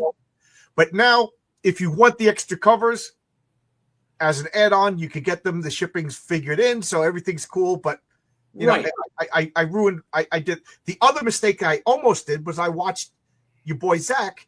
He made the Jawbusters first comic. Whether you liked it or not, that's not the point. But he did phenomenally well, and then he followed it up with garbage, and he killed his momentum. Yeah, I never read any of his comics. So that's what I was just like, I think I got to stay with the Patriarch. People like the Patriarch. I got to do what the market is telling me to do. See if people like your Put your stuff out there. See how people react to it. And also, I got to emphasize this, John. Paying attention to your peers' campaigns isn't keeping your eye on their money. Right. That's what I said. Watching other people. There's nothing wrong with that, because we're all trying to learn from each other, and we steal from each other. Right. Do you know what I'm saying? Because it's just like if somebody comes up with a new idea. I'm not doing that. That didn't work. Exactly. And we should borrow from each other freely that way. Like somebody had, I forget, was it Edwin the Ace Acevedo, right? He had slam buddies, like those professional wrestling toys. Oh yeah, like pillows. He had slam buddies for his campaign. I was like, "Fuck, that's dope!" Right? That's so cool. Now, if would it be wrong for me or anybody else to make a slam buddy of their character? Hell no. Do you know what I'm saying? We all learn from each other, and should feel free to swipe those things, because it's not taking anything away from that other person. They just came up with a very clever idea, and you just imitate it because it worked. And there's nothing wrong with that. I will also say this. I've had people message me and say, John, I like you. Your comic was good, but I'm done with crowdfunding because I got burnt so many times in the past. So if you are going to crowdfund, you got to understand that you could hurt other people's campaigns by your bad actions. That is the biggest truth of them all, because that's also one of the reasons, I make sure that I've always fulfilled my campaigns, always, right? I mean, not that I deserve a cookie for not being a jerk, for not being an asshole, but what you want to do is you want to establish a track record. Just to sketch logic. So I haven't been like, late like this with other books. People know that they're going to get their books because I send them regular friggin' updates and show them the art. I'm not paying Don't make daily videos talking about your book looks like it was on time when your book is 4 years late and it still sucks. You all know what I'm talking about. Him. Yeah. Well, see, so people have certain excuses, medical excuses, home excuses. Life. Forget excuses. It happens. Some people realize that they can't draw 2 campaigns at once, and everything else gets in the way. Okay, that's not really an excuse, but that happens. Right. Zach is excused from listening to him, not getting it, is that he is so anal retentive that he just doesn't let the books go. Like he's always tweaking them, constantly tweaking every single. Like an OCD doing a lot of thing. comics, which he's not doing right now. It was tweaking and sending this back and changing this. If he's going to tweak them, and then I get this, this wonderful Michael. As an artist, you got to let the drawings go. Yes. I have a drawing in front of me, and I keep saying, "Oh, this line could be better. That line could." You got to let them go. One of the reasons why I don't do digital is because I'll never let that thing go on digital. It'd be too easy to fix. You know what I'm saying? Right. Now the background should be so much easier for me. I understand that, but did anybody back and get that Knife Hands comic that he made? No, but I heard people didn't like it. Oh my! I can't even decipher what's on the cover. It's. What about Rock and Roll Ninja? Rock and Roll Ninja is awesome. That's different though, because that wasn't run by Zach. Zach, it was and that was not late because of Chuck. And I don't think it was late because of Matt. Probably wrote that in 4 minutes. Matt gets his work done. Chuck probably was done with that. And Chuck's done with his scripts in 2 weeks. Are you kidding me? Oh well, that dude's just a fucking machine. And Matt Bauer is a professional. Matt was in the chat earlier. Matt's a professional. He's working on stuff for me now. He is awesome. He's funny. He could do serious. He could do anything. He is. And I will say that Rock and Roll Ninja is the best thing he ever put out. I can't wait. That's the only thing I'm backing is Rock Ninja. Right. I can't give any details. Matt had it done about 2 years before it came out. Yeah, that's my understanding. Right. Right now, I'm working on something for Matt. Okay, good. It's a old project that he wanted to resurrect, and he was like, he showed it to me. And it's like, here, like, what do you think? And I was like, yeah, like, can you do anything with this?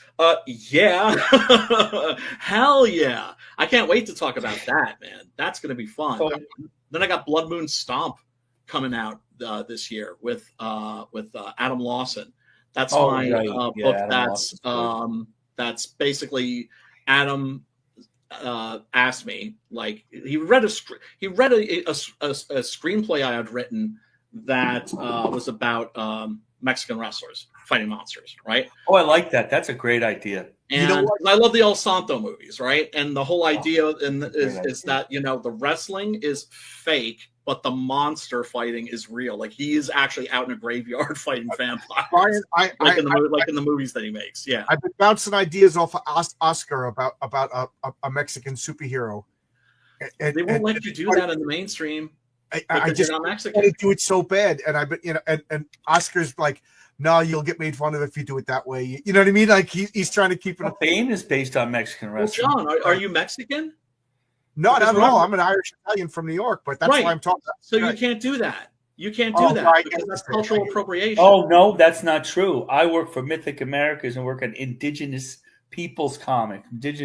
It's a role. It's an RPG like a Warhammer, except for indigenous peoples. Yeah. I'm working on Inuits right now, And my writer's Jewish.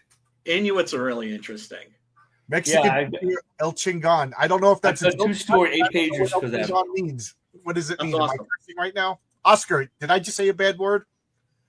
But I had this. Did you ever see the movie City of God? Did you ever see that movie City of God? Yeah, awesome.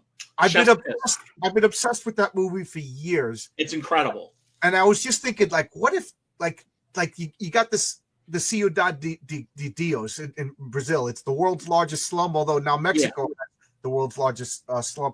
Yeah. And they were saying that there's people who are born, live, and die there. There's no documentation that they ever existed. That's amazing. Yeah. So I was just like, what if there was a daredevil guy that arose in the slums and fought in the slums, like, and nobody knows who he is because there's no documentation. He's saving people. I just think. Well, but I don't know Portuguese, so I was going to turn it into Spanish. I don't know Spanish.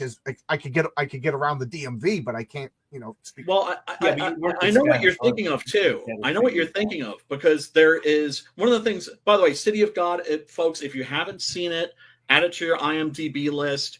Check it out. It is a masterpiece. It's like fantastic. It's like one of the best movies I've ever seen. And but there's this character who emerges. Remember the bus driver, right? Where it's just like these guys do things to his girl, and he just. Because I think he was like a rifleman in the Olympics, right? And he just comes out and boom, boom, boom, starts blasting these gangsters, and it looks like finally the slums has its hero, but then he has to basically become a gangster to fight the gangsters. Yeah, it's a good movie. It's really shocking, It's brilliant. It's brilliant. Yeah. I can't say enough great things about that movie. But I don't know. I usually at this this point, we'll get back to the topic at hand. So we have a chance to. So Cooper, you're voting for Six Gun Gorilla. It was nice knowing you. Brian. No, I'm gonna go ahead. I see the writing on the wall. I'm gonna vote for Patriarch. Let's get it over with. So Marcus, who you calling? I'm gonna stick with the Patriarch. Yeah. Brian, who are you calling 5-4? Patriarch. So people in the chat, if you want to tell us who you think wins the fight, and I don't know. I think this is a fun idea. If I could get the guys, the creators of the books on here to do that, I think that's kind of a fun way to promote our books. Yeah, I appreciate it. Fun talk. We got to get. Anybody have a suggestion for the next week? I was kind of thinking of this one. It's clobbering time. Artists versus writers. So I'm outnumbered. I feel that's a great idea. So that one, okay, we'll do that one. Artists versus writers. I got to get some help. Jeez Louise. But also keep in mind, you don't want to know who I'm going to bring in. Right. I got Alan Moore on hold. Right? I'm bringing in Andy Smith. Hey, man, look. He's too busy. My boy Preston Acevedo, he's like a jiu-jitsu guy. Well, Alan Moore wouldn't help you. Okay, I'll take Acevedo. He's good. Yeah. Well, Alan Moore would use chaos magic on you or some shit. Oh, I got Oscar. Forget it. I win. I got Oscar. Yeah. So, Grant Morrison, he also could use his occult powers on you. Oscar, you're allowed. I'm not sure if I made it clear enough, but anybody is welcome to come in on It's Clobber Time. We have. I'm only kidding around. I have opinions on that, but they're not quite the image opinions. So anybody's allowed to come in and talk. That you can't have Clobbering Time without people to argue and fight. It's all fun. Nobody get mad. Nobody. Six Gun wins. His wife falls in love with the gorilla, and that dude self-deletes. Does Alan Moore still worship the snake god? That's the thing about Alan Moore is he knows he's full of shit. Yes, a Don Quixote. You know what he's doing? He's doing a Don Quixote, right? If you've ever read Don Quixote by Cervantes, which is a big, thick book, but it's one of those classic novels that is really well worth reading. Right? It's actually funny. It's funny and it's beautiful and it's heartbreaking. It's there are classics that are great reads. There are classics that are just classics just because they're of historical significance. Some of them are still great reads. But one of the details that I found so interesting, which I never knew about Don Quixote, was that he was mad on purpose. That is to say, deep down inside, he knew it was like all bullshit. Okay. So he wasn't really legitimately insane. Well, He decided to be, or he was insane because he decided to be insane. Oh yeah, that's like Alan Moore. He was in deliberate denial. Yeah, deliberate denial. Exactly, because because he didn't want the reality to be what it is. Right, you've been reading all these books about chivalry and knights and everything, and the Arthurian tales. He wanted to fucking He wanted to joust giants and of course fight for his lady love, Dulcinea. Is that what's her name? Dulcinea. Right, and then you have Sancho Panza, who's like the companion, who's just like, somebody's got to watch out for this fool. But there's so much, that's an important thing I think for writers is don't just read comics. Because if you're just reading comics, then you're just going to be regurgitating the same old shit. Yeah, I read only comic books and Penthouse forum letters. That's all. Yeah, keeping it classy. Any of those real? I never thought it would happen to me, Marcus, but it was a rejection of modernism, like we oppose postmodernism. I don't quite understand, Zach Tan. If you could explain this, or Brian, do you understand what he's saying? I never claimed to be smart. No, I mean it was no, dude. I'm definitely not the brightest bulb in the batch. That's for damn sure. But I think what he's talking about is rejecting the modern world. Because the modern world is fucked up. Don Quixote was wrong, and so it's kind of like I'm a very politically, I'm a classical liberal. Not like these. I don't have a TDS, not even a touch, right? But in other words, you're homeless. Well. The thing is everybody that knows how to embrace the modern world, the positive things in the modern world, right? So in many ways, I'm very modern, I'm very progressive, but I'm also old school about a lot of shit, right? Because there are things in the past that are worth getting rid of and that should be gotten rid of, but then don't throw the baby out with the bathwater. Right, like women's rights. We don't need that crap. No, they should have never been in. Well, now that Katie's on, she should not be allowed to vote. There's a reason why I'm making the Patriarch. Now, Katie, sorry. She says, hello, John. Sorry about last Saturday. I'll set up a special night stream during the week and promote. Thank you. Thank you very much. Thank you. That's very nice of you. That's one thing about Katie, that she promotes everybody. And Katie did a review of her hotel. It was as glowing as I would have liked, but she was fair, and I actually agreed with her criticism. Back to what you said earlier about criticism.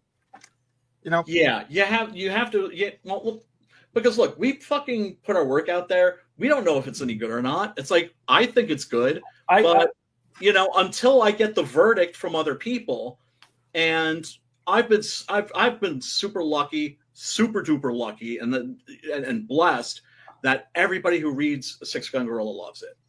And that's not me being braggadocious or flexing. That's me being really grateful. It wasn't lucky as you just dropped the pages and all of a sudden a story was formed. You did a good job. You did the hard work. That's what I do. Well, thanks, brother. Thanks. It's a legitimate good comic. There's so many good comics. There are. I'm just reaching out, like Oscar Carreno, who colored Mary Sue. He colors this. This is a freaking awesome comic. Can you blow that up? Go full screen? Sure. I'm just choking. Oh, Rome Eternal, yeah. This is Rome Eternal. It's nice comics. I'm going to say his name wrong. Humberto Rios is the writer. And the only way to describe the insanity of this comic is it's Mobius and Jack Kirby make a comic book together set in the Roman Empire with superheroes. I'm sold. Sold. Sold.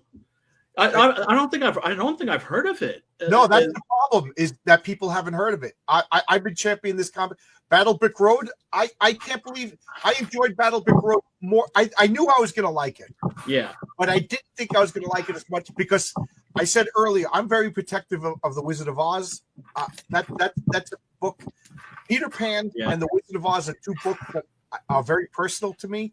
Yeah. And I want to protect them, and I hate when people bastardize them. So sorry, Eric Weathers, on the odd chance that you actually watch, I was like biased against that book because I'm like, no, that guy's doing something to a book that I almost hold sacred, like right. Tolkien. Right.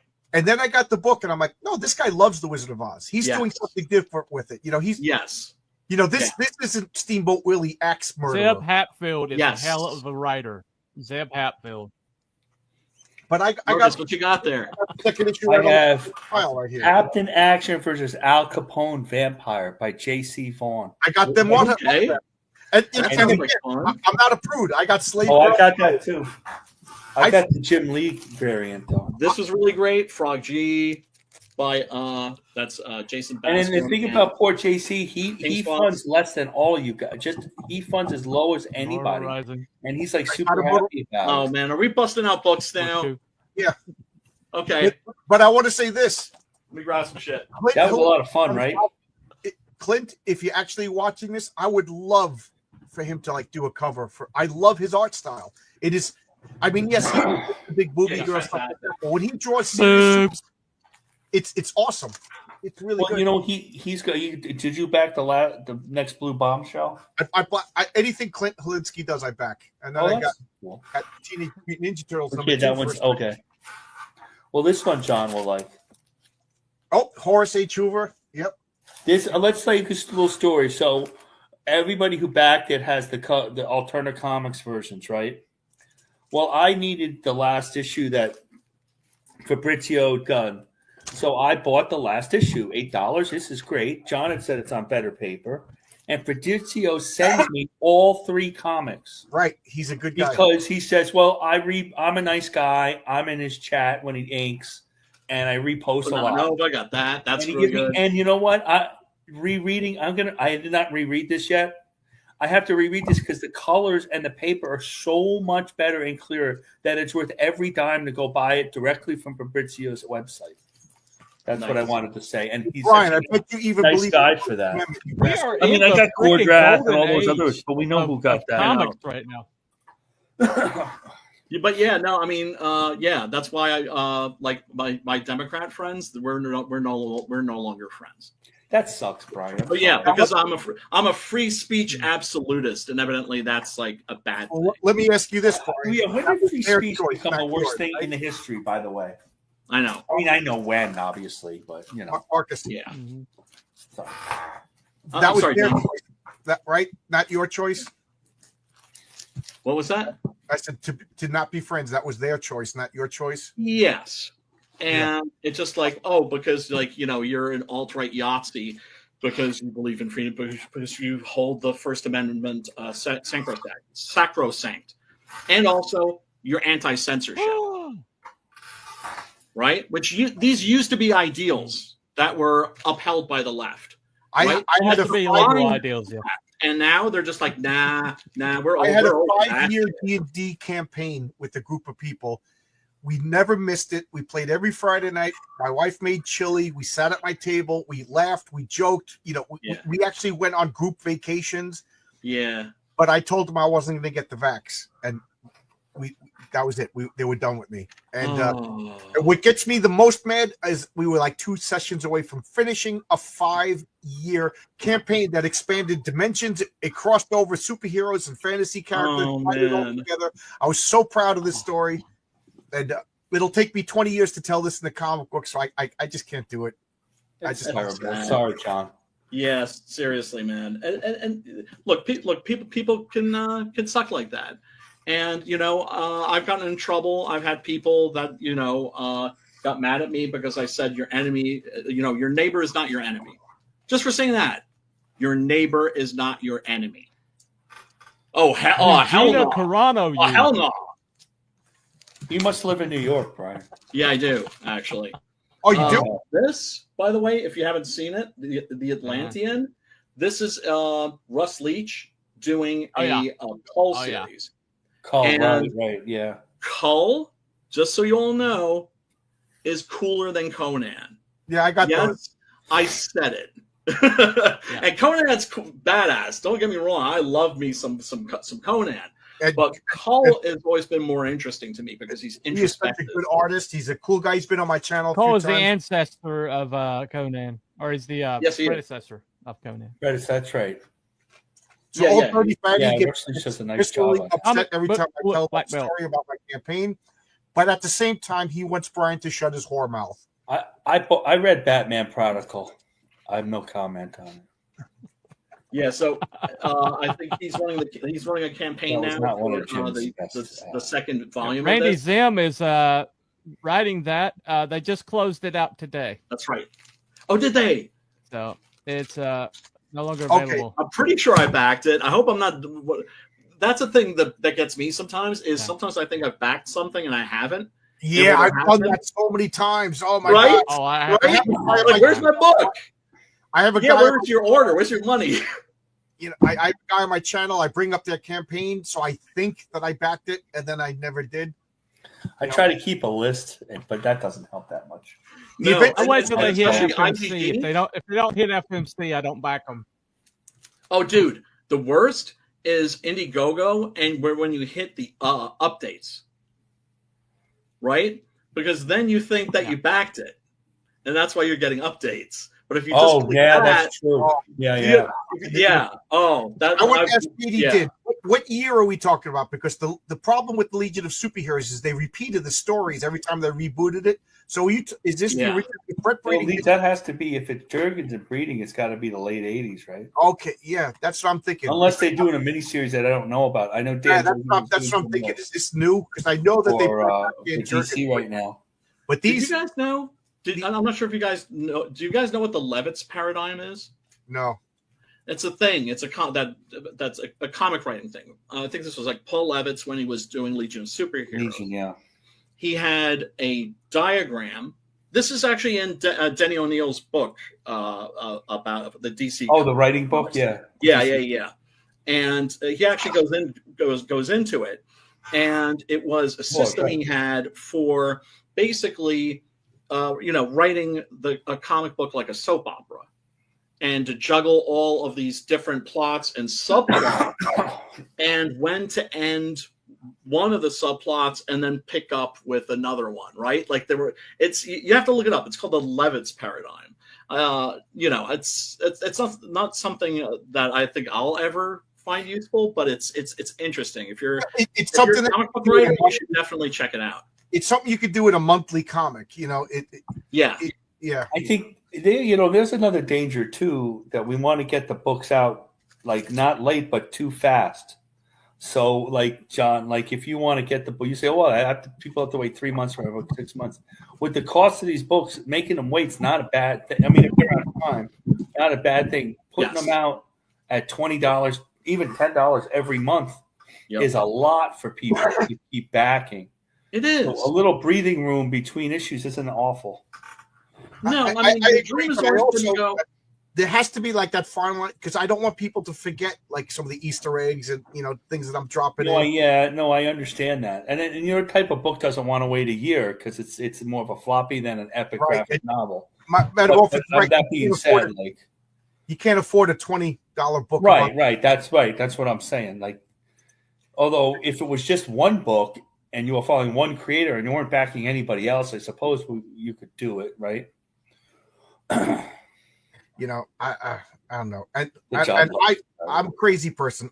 If I back a book you got to include the shipping in the price. You got to, it's because you're spending the money. If I'm paying $25 all included for everything, and it's part 1 of 16. I don't know what to do about shipping. That's really out of everybody's hands. Yeah, but I'm saying you got to be realistic, include it. So if I'm paying $25 and I'm getting a book that's part 1 of 16, and then it comes out. No, if it's every month, I think you'd have to. The shipping have to be. It just kills everything. So that's why I'm trying to do it. It's a complete story. Yeah. Right. Done in one. But that's because you're an older creator, like older in age. The younger creators, say 10 years younger than us or 15 years younger than us, Although I don't know how young Brian is. He looks like a young man to me. But I might be the oldest on the panel, so I think we want to do in the older, even the bigger creators, they will kind of do finite stories with little plots to go forward to the next issue. But the younger ones, they have all the cliffhangers. They have the journeys that end in like, oh my God, I got to wait a year. Because you got to wait a year because it's a 60-page comic. Exactly. You know, you're like, oh, you got to remind me what's going on. Oh, dude. When I have people ask me for advice about like people that are new, right? And they, you know, and that's one of the things I always used to love about the scene is you had people that were about giving back, right? And you had people that were about like welcoming the newcomers with open arms, right? Or helping some of the older creators, right? That it's like they don't know from Indiegogo, right? And Kickstarter and all that crap, you know, and people helping them out. But what the hell was my point? I think I've been smoking too much weed lately, to be perfectly honest. Yeah, no weed. Any weed's too much weed. Cooper, I want to ask you then. Actually, you know what? I can tell that I'm fatigued. I think I've been online too long. I don't know how people do like 7-hour, 9-hour streams. After like 2 hours of just watching it. Well, with the drawing stream, we do like 3 or 4, but we're drawing for some of it, so the time goes quick. I've been staying up way too late voting. Oh, I do that too. I want to ask Cooper a question though. What do you have any launch date for your comic? Any times you want to share?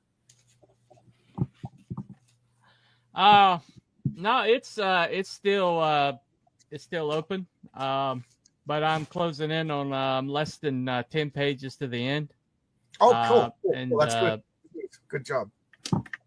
But you know, I just got like another page in today. But yeah, we're just closing in on it. It's the first issue, and I just so many people dropped the ball on the first issue, and mine's such a complicated world.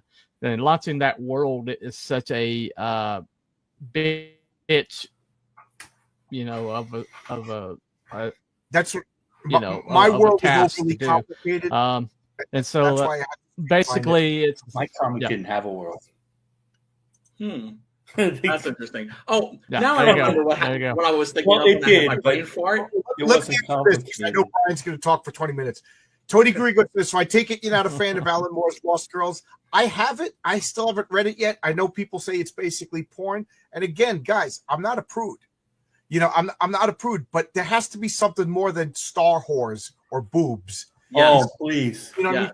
They offered me work. I didn't take that work. Yes. The shit's lame. There's a comic book on Kickstarter by Cheeky Press Comics, and it's going to drive me nuts to the kid. But the premise is this couple's marriage is on the rocks, so they're going to spice it up. So they go to a strip club, and she is realizing that she's kind of interested in girls, and he's realizing that he's interested in a hot stripper. And it's boobs, but there's a story to it. You know, I like it. It's a well-written, and it's really sad, but it's real. There's nothing wrong with a sad story. I also loved Omaha the Cat Dancer. Well, you know, it was a well-written porno comic. Yeah. So, absolutely. No, so you can't say that. I don't know if I'm a fan of Lost Girls yet because I didn't read it yet. I haven't read it myself. But I don't want people to think like, oh, John's, I got an idea for a horror comic that's going to be like really gross and vampires are scary and like kind of like sexually explicit, but I'm going to let people know that before they buy it because you know what I mean. But Heroic Tales is supposed to be 80s. If you didn't see it in the 80s, you're not going to see it in my comic. And people, the 80s were kind of more raunchier than you give credit for. We're forgetting. Oh my God, yes they were. Yes, but you know what I mean. So I don't know. I'm probably over explaining because I'm tired. But does that answer the question? They said you were saying we created the comic, The Amazing Adventures of Captain Courage, for one story, and then we decided it was much like you decided the Patriarch. We're going to run with this because people seem to like it. Right. And when I say by not a world, is we hadn't figured it out. It was like the Star Trek. They're in space. We're going to figure out what within 10 pages, what planet they're going to visit, what adventure they're going to have. eventually it was all going to come out. We had other conceptions that were world building, like alternate New Earth and alternate Earth and all sorts of things like that. But that first idea was really kind of simple. It was going to be galactic. They're going to get into that later. Okay. So that's what Logic always has interesting questions. I appreciate his question. Serious question. Boom. Self-contained stories or 3 to 4 issue story arc for independent comics. Which one's better? Well, everybody's going to have their own opinion. If you can deliver every 3 to 4 months, by all means do a story arc. Right. If you can only deliver once every 5 years, I don't care. And do a self-contained story. You know what I mean? Right. I don't legitimately know how often I can make a comic yet. I'm still trying to figure that out. So I'm choosing to do self-contained stories. That's just what I choose. Vaughn is able to put out a comic. Vaughn Coleman is able to put out a comic faster than me, and he's doing a multi-arc story. Yes, but they're both good. Right. And here's the thing. That reminds me of what I brain farted about before, which is that when people would ask me for advice, I'd be like, if you're new, do not make your first comic a 10-issue epic. Absolutely. Don't do that. That's what I did. Don't do what I did. Right. That's what I'm talking about when I talk about not only learning from people's successes, but also learning from our blunders. Absolutely. But don't count their money. That's gay. John, you have to win a lot of yes, it is. Something so you can stream there. I would love to. If this was my job, I would be the happiest guy in the world. And I will just say, there's a super chat button, and you can buy multiple copies of my comic to make your dream come true. Coop, you got to go. Do you want to say anything? I just saw a message that you said you had to go. Anything you want to say? No, just yeah. I can see the sleep. Check out FMC. We got a lot of good stuff over there that's just starting out. Hell yeah. Yeah. So unlike comic people, check out everybody FMC. gets There's a lot behind of awesome stuff that's just hit, and yeah. All right. Yeah. Lost Girls 8 points. That's good. Important. I don't want to read. Got some cool updates that are coming. Cool.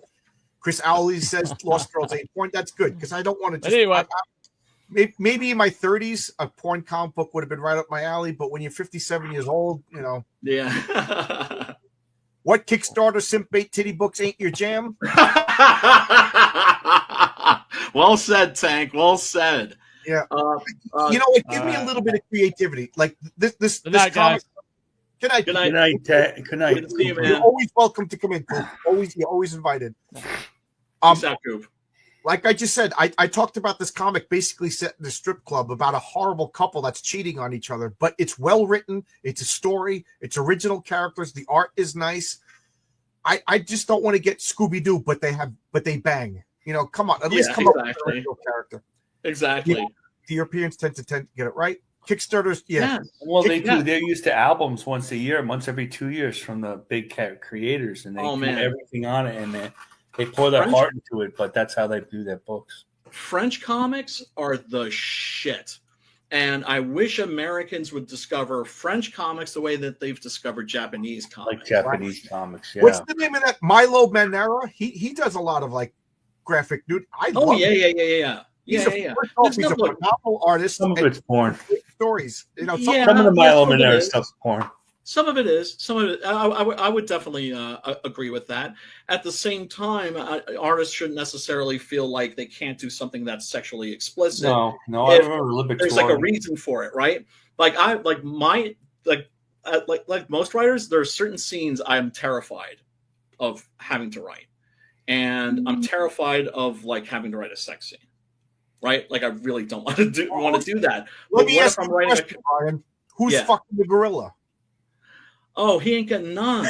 That's why he's got to go to Africa. That's why he becomes a. Well, I'm not going to go into the next arc and all that shit. But yeah. Fuck was I saying? Yeah, no, I'm gonna have to tap out soon. I'm brain farting left and right, but Ace has their own version of Based. The Hellboy method starts story. Yeah, that's what I would like to do. Short story arc. I'm leading to a conclusion in Heroic Tales 10, but each issue can be enjoyed by themselves. Right. Me too. It is Band-Aids Dessinays are. Oh, that's the name of the French comics. I'm getting tired too. I didn't recognize that. You know what? Yes. French comics are fucking dope. It's 1 minute to 11. So everybody, give us your outros for the next minute. We'll call it a night. This was a lot of fun. Yeah, it was. Yeah, it was. Go ahead, Brian. Okay, everybody. First, go to fundmycomic.com and back Heroic Tales and Heroic Tales 2. This is a genuinely good comic. I wouldn't, John, if I didn't enjoy the heck out of this, I just wouldn't have talked about it at all. Right? I'm honest that way. That's the way I am. Shades of Kurt Busiek's Astro City. Right. That's what it gave me, that feel. And although Busiek is a little bit of an a-hole, a bit of a wang, an incredible writer. And yeah, no, I really, really thoroughly enjoyed this, everybody. And it is definitely worth your time. And while you're there, pick up Six Gun Gorilla, Volume 2, The Great Silence. And there's tiers there for everybody if you're a newbie or if you're coming back, if you're in the trade paperbacks. I just put a bunch of original art up there, actually, as a matter of fact, by my boy Preston Acevedo. And man, when I get pencils from him, they're so beautiful. It's like I don't want to see them colored, right? But what did you say? He doesn't want to see any coloreds. This is 2025. But yeah, there's original. Fuck you, John. There's original art up there. There's original art. Oh God. Oh, dude. You know you're getting snipped on Student of God for tomorrow. But yeah, there's original art up there. I'm selling figurines.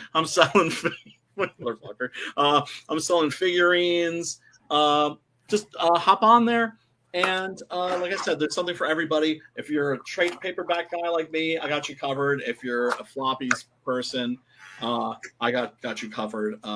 Either way, and there's going to be like I said, a bonus story because Six Gun Gorilla will return, but when he does, it's going to be part of an ensemble, and I'm introducing like the first character from the ensemble. It's going to be like a Magnificent Seven of the Weird West.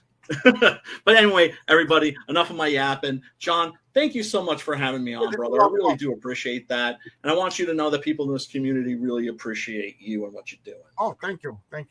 See, and you're a damn good writer. You tell me to go fuck myself. I'm like, yeah, right. You tell me I'm a good writer. I'm a nice guy. But why can't it be both? We have 69 people watching right now, so that's a good number to drop off of, especially when we're talking about boobs. Peace and love, everybody. Peace and love. Thanks a lot, everybody.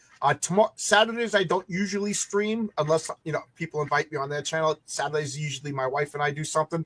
Sunday, I will be back for Sunday Comics at 10 a.m. I'm going to continue with the Project Pegasus. I love the Project Pegasus. Yeah, good. It's just a good time.